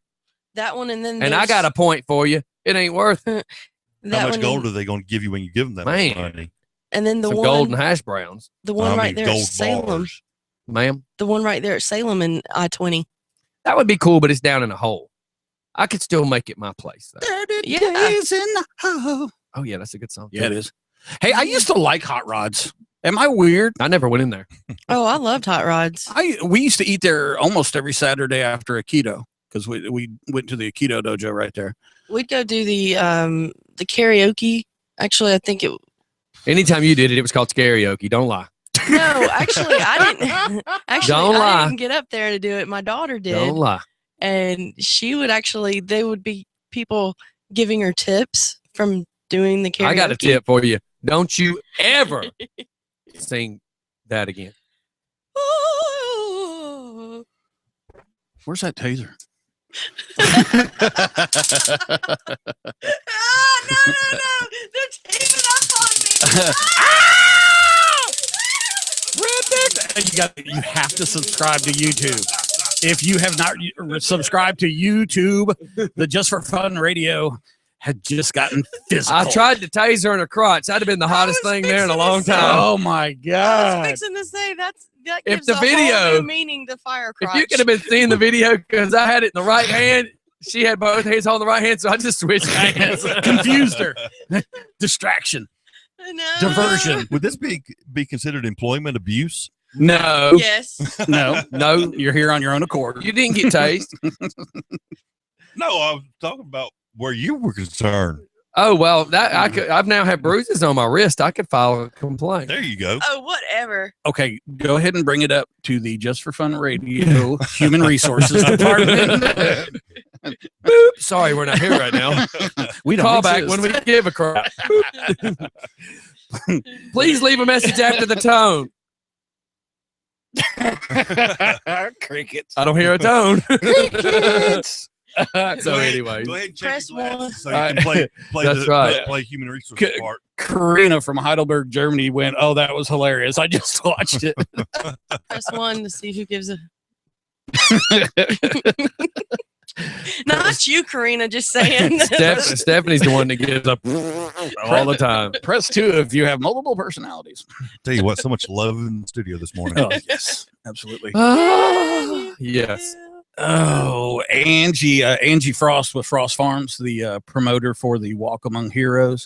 She's listening and she's like, "Are y'all talking about karaoke?" She needs to come in Thursday, by the way, if she's listening. Yes, well, that's what she said. She goes, "What are we doing Thursday?" That's why I brought it up. Yes, I just gave the clearance to Wanda that we're Clarence? open. Okay. Clarence. I tried to give her Clarence Carter, but she said she'd be stroking it, so I had to leave her alone. So Angie Frost, you need to come in Thursday. Unfortunately I won't be here. And Ooh. But Was what this happened? your chapstick? Oh my God. Oh my God. DJ Was that yours over there? DJ Scotty just used Redneck Stephanie's Was that your chapstick? Ladies and gentlemen. Yours is the round egg-looking thing. Oh my God. Ooh, I thought there was going to be Because- a murder. You know, my worries is all I ever hear is her tongue kissing Buttercup. Buttercup tongue kissed her own butthole. I don't want to use Redneck Steph. All right, ladies and gentlemen. Whatever. They call me tater salad tosser. You're Get those little mixed fruit packages. Can you turn these headphones down some, please? Was there I'm too supposed loud. Was there supposed to be a plum in that? I know when I talk, she squints her eyes. Yes, you're very Because she can loud. actually hear Because you know today. you don't have to be. I've learned from Mhm. using that mic. You don't have to. Well, be the difference right is up it's on now it. been set to you, Yeah. and it's not set to him. Yeah, I'm not here that much anymore. I'm averaging about, I don't know. What, once a week maybe? Yeah, now he turned me down. Maybe. Face down. No, what? Ooh. Hello. Tango uniform. Oh, it's after 8:30. Uh-oh. It's It's almost 10. I've been after 8:30 for quite a while there, Stephanie. Yeah, I know. So, how about them trees? Yeah, Jacob was asking about playing some Wayne Mills because I can play him some Wham. Does he want to hear some Wham? Wake Oh, me that'd be up. awesome. Before you go. Can I turn the video around and have both of y'all like dance? To Oh that? yeah, I'll dance. No, No, you'll just sing it. you don't pay me enough to dance. Well, I don't pay you enough to sing either. How about you try not doing that? You're gonna get that one for free Hey, just Steph. because it tortures you. Hey, Steph, Hey, are you getting paid, Heath? My dad used to always say, I used to wish I could sing. Now I wish you could. Hey, here's another one of my dumb questions. What? Does the county commissioner, does he get paid? Or is he, is that, some is that, small something. Yes. Yeah. 'Cause I know He does it that's a more for the hardworking love. man. That's Yeah. a hard-working man. He explained it to us one day, and it's different. Kind of like VA compensation. If you have one disability that's 60% and you have another one that's 20, it actually says that does not add up to 80%. So how about this? I just found this out yesterday. So this young lady goes to Newton County General several times complaining of feeling bad, and they keep saying that they think she's just trying to get meds. Yeah, hypochondriac. So they send her home. Then she comes back. This goes on and on and on. Well, then apparently she comes in, gets some kind of bacteria, meningitis, something or another that goes through her whole body. Oh no. They then have to transfer her out of Newton County, and she spent the last 6 months in Emory fighting for her life, surgery after surgery after surgery, because whatever surgery that they did is where she got this horrible infection that now is threatening her life. So the girl's mother was told through Medicaid that they wouldn't pay for her feeding tube that she has to be on because that's considered food. Oh my God. So then serious? So then she turns it over to the food stamp people Yeah. because that's who Medicaid said to contact because it's considered food. And then they say, no, that's considered medical. But it's still So the Department of girls- Human Resource or Department of So the Family and girl Children's 6 months has been fighting for her life, and the tube, are you ready for this? Cost $28,000.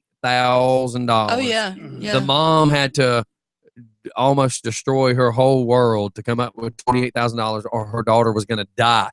And it still doesn't go back to go get a lawyer and make sure Malpractice that lawsuit. Newton County gets the lawsuit out of this because they should be the ones responsible for paying for this $28,000 feeding Absolutely. tube to keep this young lady alive. paying for the entire medical bill. And here, how about this? How come you're not keeping her alive, and then we'll figure out the money part later? Yeah. That's the thing that gets Because me. it's all about the almighty dollar. Absolutely. If you don't pay for the tube, we can't feed her. Well, if you don't pay for the tube, she's gonna die. And oh yeah, it's your fault that she's dying to begin with. Dude, Not only would, if I was that child's parent, not only would I own Newton County Hospital, but Newton County Hospital would also be paying for every bit of her medical bills. Yeah. That's my whole point. From now to the day she dies. Yeah. I which, got which hopefully is doesn't 50 years in the happen, future. Yeah. I gotta bring up this point. Being a first responder, I was we did combat medic type stuff to help our buddies. Do we expect too much out of our hospitals and doctors? What do you mean? Well, I mean, Explain. sometimes like when you're sick, you expect to go to the doctor and get fixed. I mean, No, I expect that when you go in 5 or 6 times and you keep telling them what the problem is, and they keep trying to think you're the Covington meth head that you're not. Mhm. And then when you do perform a surgery on me and you do cause me to get this infection that's now life threatening, I think you as a company, because no matter what, it's a company. Hospitals don't exist because you want them to. They're trying to make some money. well, yeah. See, isn't it kind of they use that though. If it's the hospital part, they go, oh, we're just caregivers. But if it's the $28,000 for the feeding, It's tube, all they're about like, the we're a money. business. So we're a So business. How do they get away with that? So, but the point is you provided this infection. You should provide the means to fix it. Well, I think if they If I take my car to get a repair Yeah. and all of a sudden, absolutely. for instance, somebody stood on a car and dented a fender, stood on a wheel of a tire and dented a fender. So whose responsibility is it? Well, is it the owner of the vehicle's car or the person that put the dent in the car? Person who put it in the car. So if I'm bringing something to you as a business, then aren't you ultimately responsible for fixing it? Well, I mean, that's why I take my stuff to Ross Performance, because that crap right there doesn't happen at Rob's Performance. Good plug. I don't care if that hurts your ears or not. Good I'm plug. just saying that's why you got to be careful about who you take your cars to, because I've seen that happen. I know of a company where that has happened. Well, I mean, go ahead. Rob's Performance never has those kind of problems. They treat your car with the utmost respect. I went to Newton Medical one time. They treated me. I had a really bad headache, and they treated me for they treated me for a It's hurting me. A migraine attack. Come to find out, I had caught viral meningitis from my niece.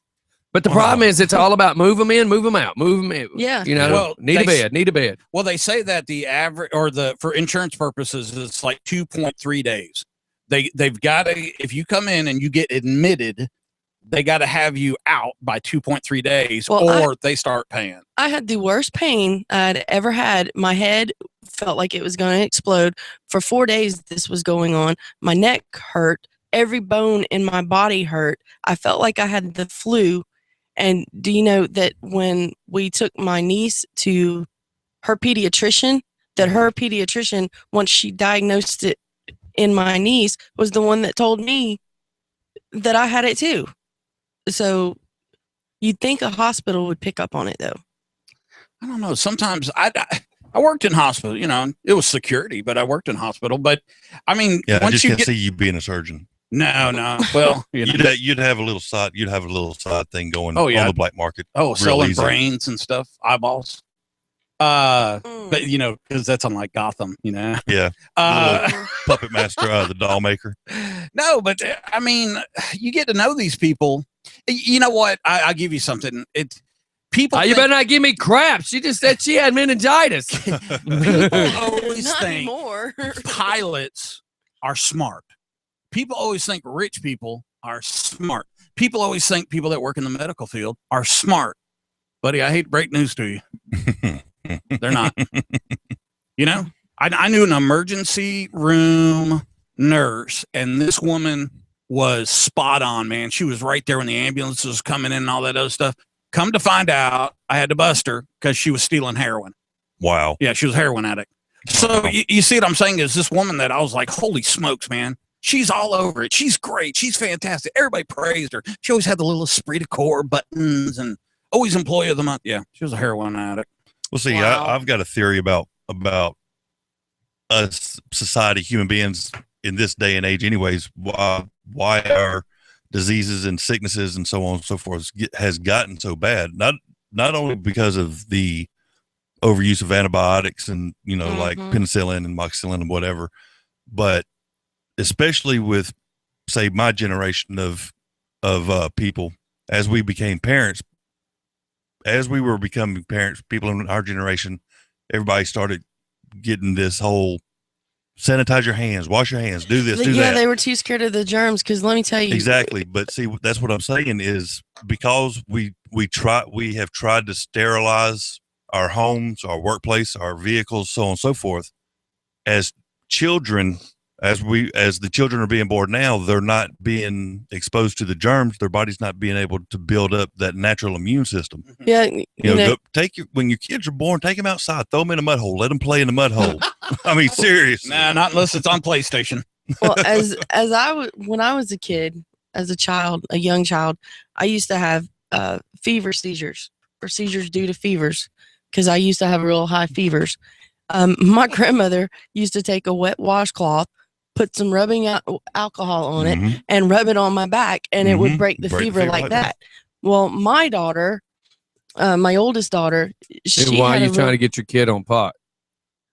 She had a real high fever. You just said that stopped the seizures. I was just asking. This conversation took a if you were having seizures and rubbing some Jack Daniels on your back work, then why are you trying to get her on the pot? Rubbing alcohol.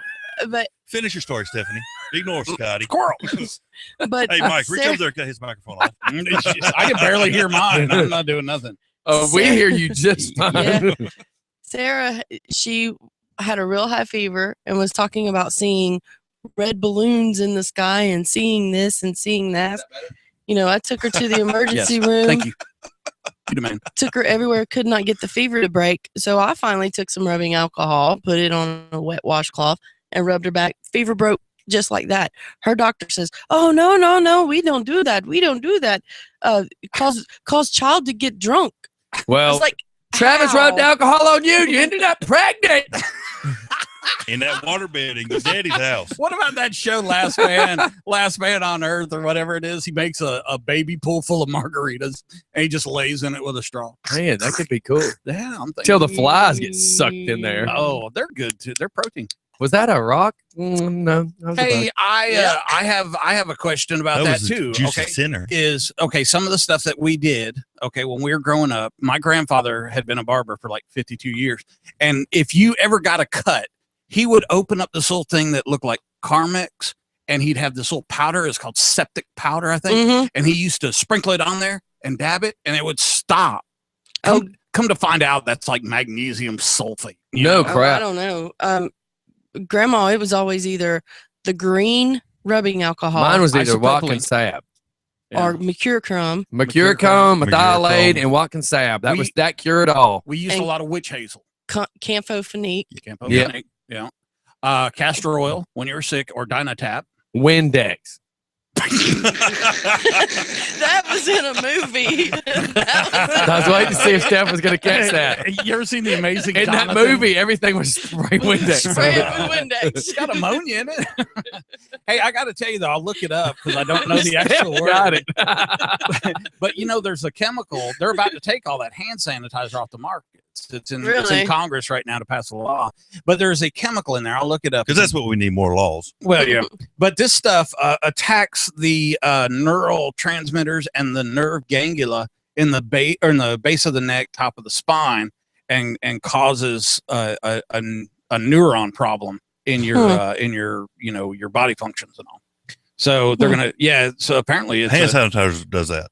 The chemical that's in hand sanitizer, not the alcohol, but the other. Well, thing. Yeah, I'm living proof. The other 900 chemicals in it. I'm living proof that you can absolutely just drink your body weight in alcohol and it won't affect you. That was rubbing alcohol? No, isopropylene is different. That's not the same alcohol that's like in moonshine or nothing. Talking about moonshine, whatever happened to our potential still site? Oh, I don't know nothing about that. Oh, okay. Well, you're talking to the new guy, so I know nothing. Come on, man. Can I make something and call it Just for Fun Hooch or something like that? Oh, we already have a Just for Fun juice. Do we? What is it? I can't tell you. It's a secret. I can't tell it on air or everybody will be making it and drinking it at home. No, I'm not saying the recipe. What is it? It's liquor. Moonshine? No, it's a redneck Stephanie concoction. Is it a concoction of stuff that's currently on the market, or do we make it? Okay, so no, it's a drink. It's a drink. Okay. Yes, we took it to Kid Rock. That's illegal, isn't it? No, I'm talking about an actual still squeezing out the juice. Oh no, we did the apple evaporator coils, barrels, the whole 9 yards, right? Man, would that be a blast? We did the apple moonshine upstairs in Scotty's kitchen. Really? So that wouldn't be bathtub gin. That'd be kitchen hooch. That'd be the Funhouse kitchen moonshine. Hey, I tell you what, I'll fund this. Let's come up with a beer. You can buy those beer making kits. Yeah, make about 5 gallons. You have to do the research on it if you're going to try to market it or push it out. No, I'm talking about you don't have to. I'm just talking about putting a Just for Fun, right? But in going out to the events with it and stuff. But us drinking it, y'all can drink it. What do you think, boss? Sorry, I was after so much. I am not going to sit here and discuss. You have to pay Uncle Sam his. Oh yeah, well, we're not making booze. Whether you're giving it away or selling it. Isn't it a trip? The guy with the green eyes and the long hair and the Metallica shirt is talking to the clean cut guy about paying taxes and doing the right thing. The world has turned. And I'm sober. Well, we will not be making alcohol for any kind of distribution. No, that's illegal. Just for us. Mike wants to make it for consumption, not for distribution. Yes. Wouldn't that be cool? I know nothing about making beer though. I do. And beer's not that good to begin with. So you want me to make liquor? Or you want me to make a beer? Well, Stephanie says that's the only way she puts her alcohols with liquor. But she's got a mixture of alcohol. She's got a mixture. Yeah, she only mixes her alcohol with liquor. Yeah, don't be rubbing it on nobody. Well, I'm telling you, it got rubbed on once and she ended up with kids. Hey. So anyhow, yeah, we already make some apple shine, which is legal, by the way, because I use legally bought taxed liquor from the liquor store. In the fun juice. So it's a drink, like a yeah, it's not different than just mixing a drink. Okay, cool. Yeah. So technically I've not committed any crimes. It's not like I'm trying to sell it, even though I've been offered money for it, but I'm like, no. I will make it for you if you bring the ingredients. No. If you pay for all the ingredients, I will make it. I'll keep half and give you half. Or he'll trade you something. Okay. What? No, he's not my type. It's a joke. I like redheads. What do you keep getting the trade for? Listen, you offered to sleep with me for those box of koozies, and I said no. So I will not trade anything. She's like, I want that box of Dustin Bragg koozies. And I'm like, no. She goes, I'll sleep with you. No. Wow. You know. Wow. Thank you for calling the Just for Fun Human Resources. Please leave your complaint or concerns at the tone. Press 1. All right. Let's shoot off to commercial. We're at 10:15. We'll be right back, everybody. We got at least squeezed in some more of our commercials. And we will not be gone long. I promise you. It'll be just a few seconds. Woo! Did y'all see that news story? I didn't see it until I came in this morning when I was sitting over there. Y'all see that news story about the guy who jumped out of the window at the pole folks running from the cops? No. Oh my God, it was no. But it sounded good. Kathy Bragg. Oh. Here it is. Look at me. Look. Yeah, like when I needed the sticker the other day. How funny is that? The FDA said oh my God. Okay, so you need to get me a stash of them. About the possible help ordering some. Right. Me on one side and Dustin on one side. That's the active ingredient. Oh yeah, by the way, Kathy needs a sound man for Friday. Why? They're right. Yeah, it's almost too small for my eyes too. Joe? That's crazy. And why was he running from the Do you only need how many? According to the article, I can dig up two because I'm sure we got two here. We'll look as soon as the show's over. The suburban or all right. It's McDonough Inn extended stay. Okay. Yeah. Oh, and that four should be different. We'll get to looking here in a few minutes. And all right, bye. Somebody finally called the cops. Kathy Bragg. You got a box of koozies? No. She says I need two. So when the show's done, we've got to find two koozies. She's like, seriously need 2 koozies. Dustin Bragg. Yeah, he was hiding in the bathroom. Somebody told the cops that he was hiding in the bathroom. He tried to jump out the window and it took him 2 tries to do it. There might be some on the bus. He's got possession of marijuana, criminal damage, false name, and several warrants for financial transaction card fraud. Yeah, ain't that great? I mean, I know I have some. Only in Rockdale. I might have one in my van. How you? I don't know. Well, Steph. I mean, I don't know if that's the one that. That would be the question. Yeah, I don't know if that's the one that Travis used or not. Okay. I could have swore he brought us some koozies, but damn if I'm finding them. Now, he did bring us some to one of the shows that he came to when we were in the bus. Right. That's why I said there might be some in the bus. Okay. You want me to go? Are we coming back live? Yep, right now.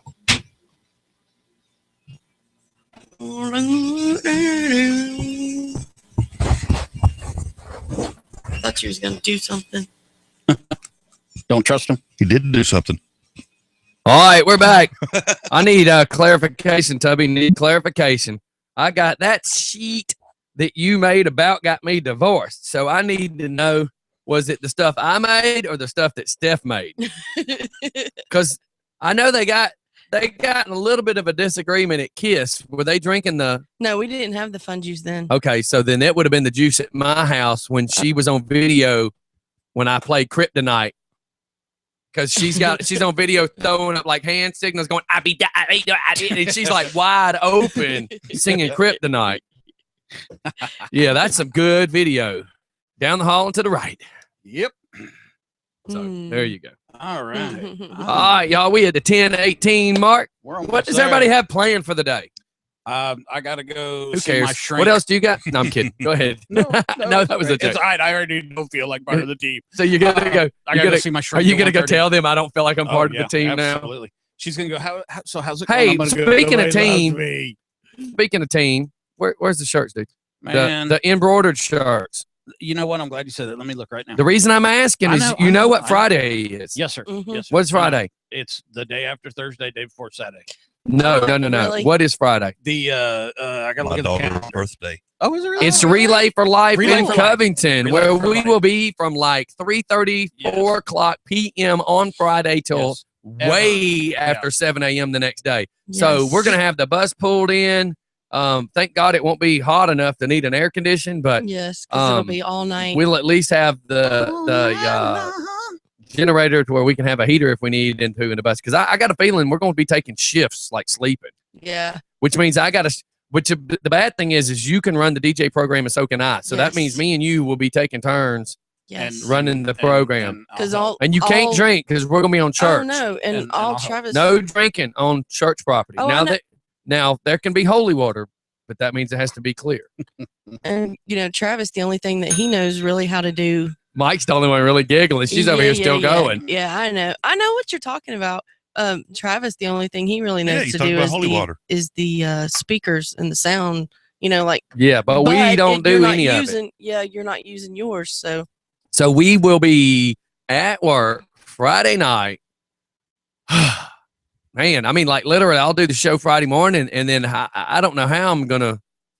We're gonna have to take a How nap. am I gonna take a nap? And I don't know. I'll pull it off though. Well, You're Red gonna line. have to cut your phone off, like Yeah. I told you, and. Yeah, thanks, Mom. I can be there Friday late, and then. Well, it's not like we're going anywhere. Yeah, and then whatever you need for Saturday or whatever. I will forward you. Well, Saturday it should be over at like Hold 10, on. roughly. Hold Saturday morning. Hold Yes. on Yes. a minute. So it starts at the actual ceremony of Relay for Life 2015, 5:30 to 6 will be the Fairview Elementary Chorus. That's when it begins. Mm-hmm. It ends the next morning.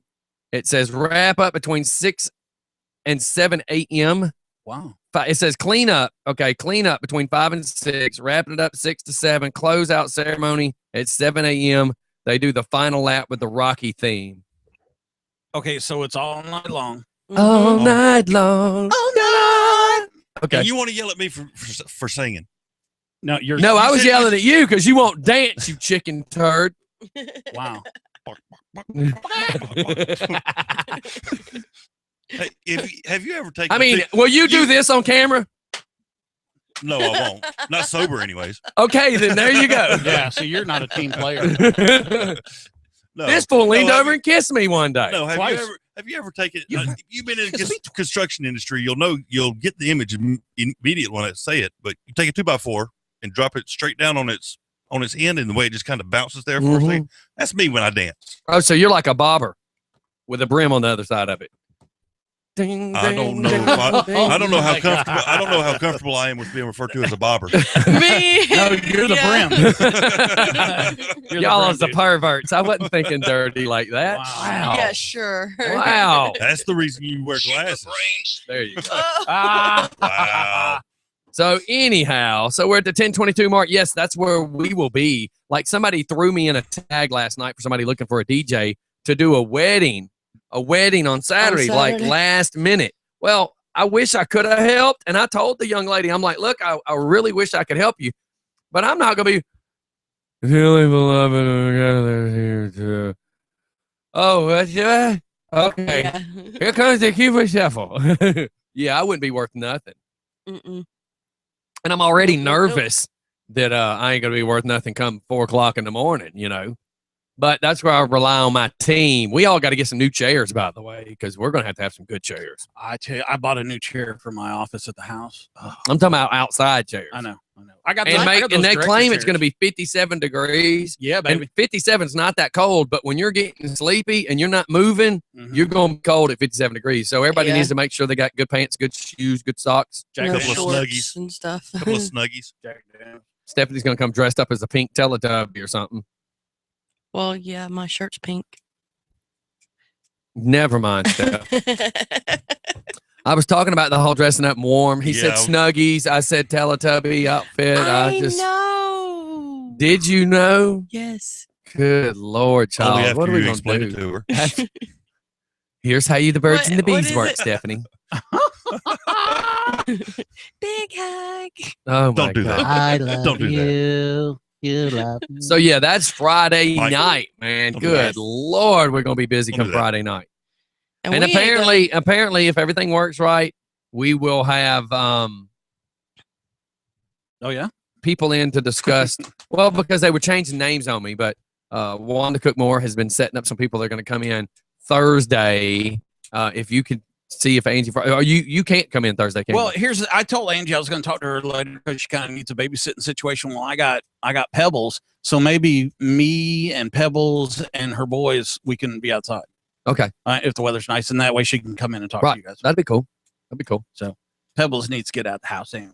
All right, and at least that way everybody can get in. We talk about the wall and all the stuff that's coming about. Yeah. And then you and I have to, after the show on Thursday, we have to take a field trip to the mall. Don't forget about that. Please do some little video action, just little spot videos. Well, my whole for the thing is, promo. y'all, I've got to squeeze in so much stuff. Like sometime this week, I've got to get the bus to Rob's to get trailer lights put on. I mean, literally, I am running out of time with all the stuff I got to get done to go out of town.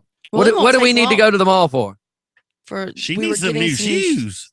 We were getting some new shirts. What are you finding out about your? She just answered me back. Hold on, just a sec. We may not need new shirts. I don't know. You need a new shirt though. Yes. Okay. Yes, I do, because my T-shirt that we wear to the That's fine. thing- I understand. Yeah. So if anything, and you were gonna help. I'll figure it out. I got to redo it. Okay, we're out of here, everybody. It's just fun in the morning. We're gonna go get out. We got too many things to do. Whoop whoop. Anybody else got anything? No, man, we're good. All good in the hood.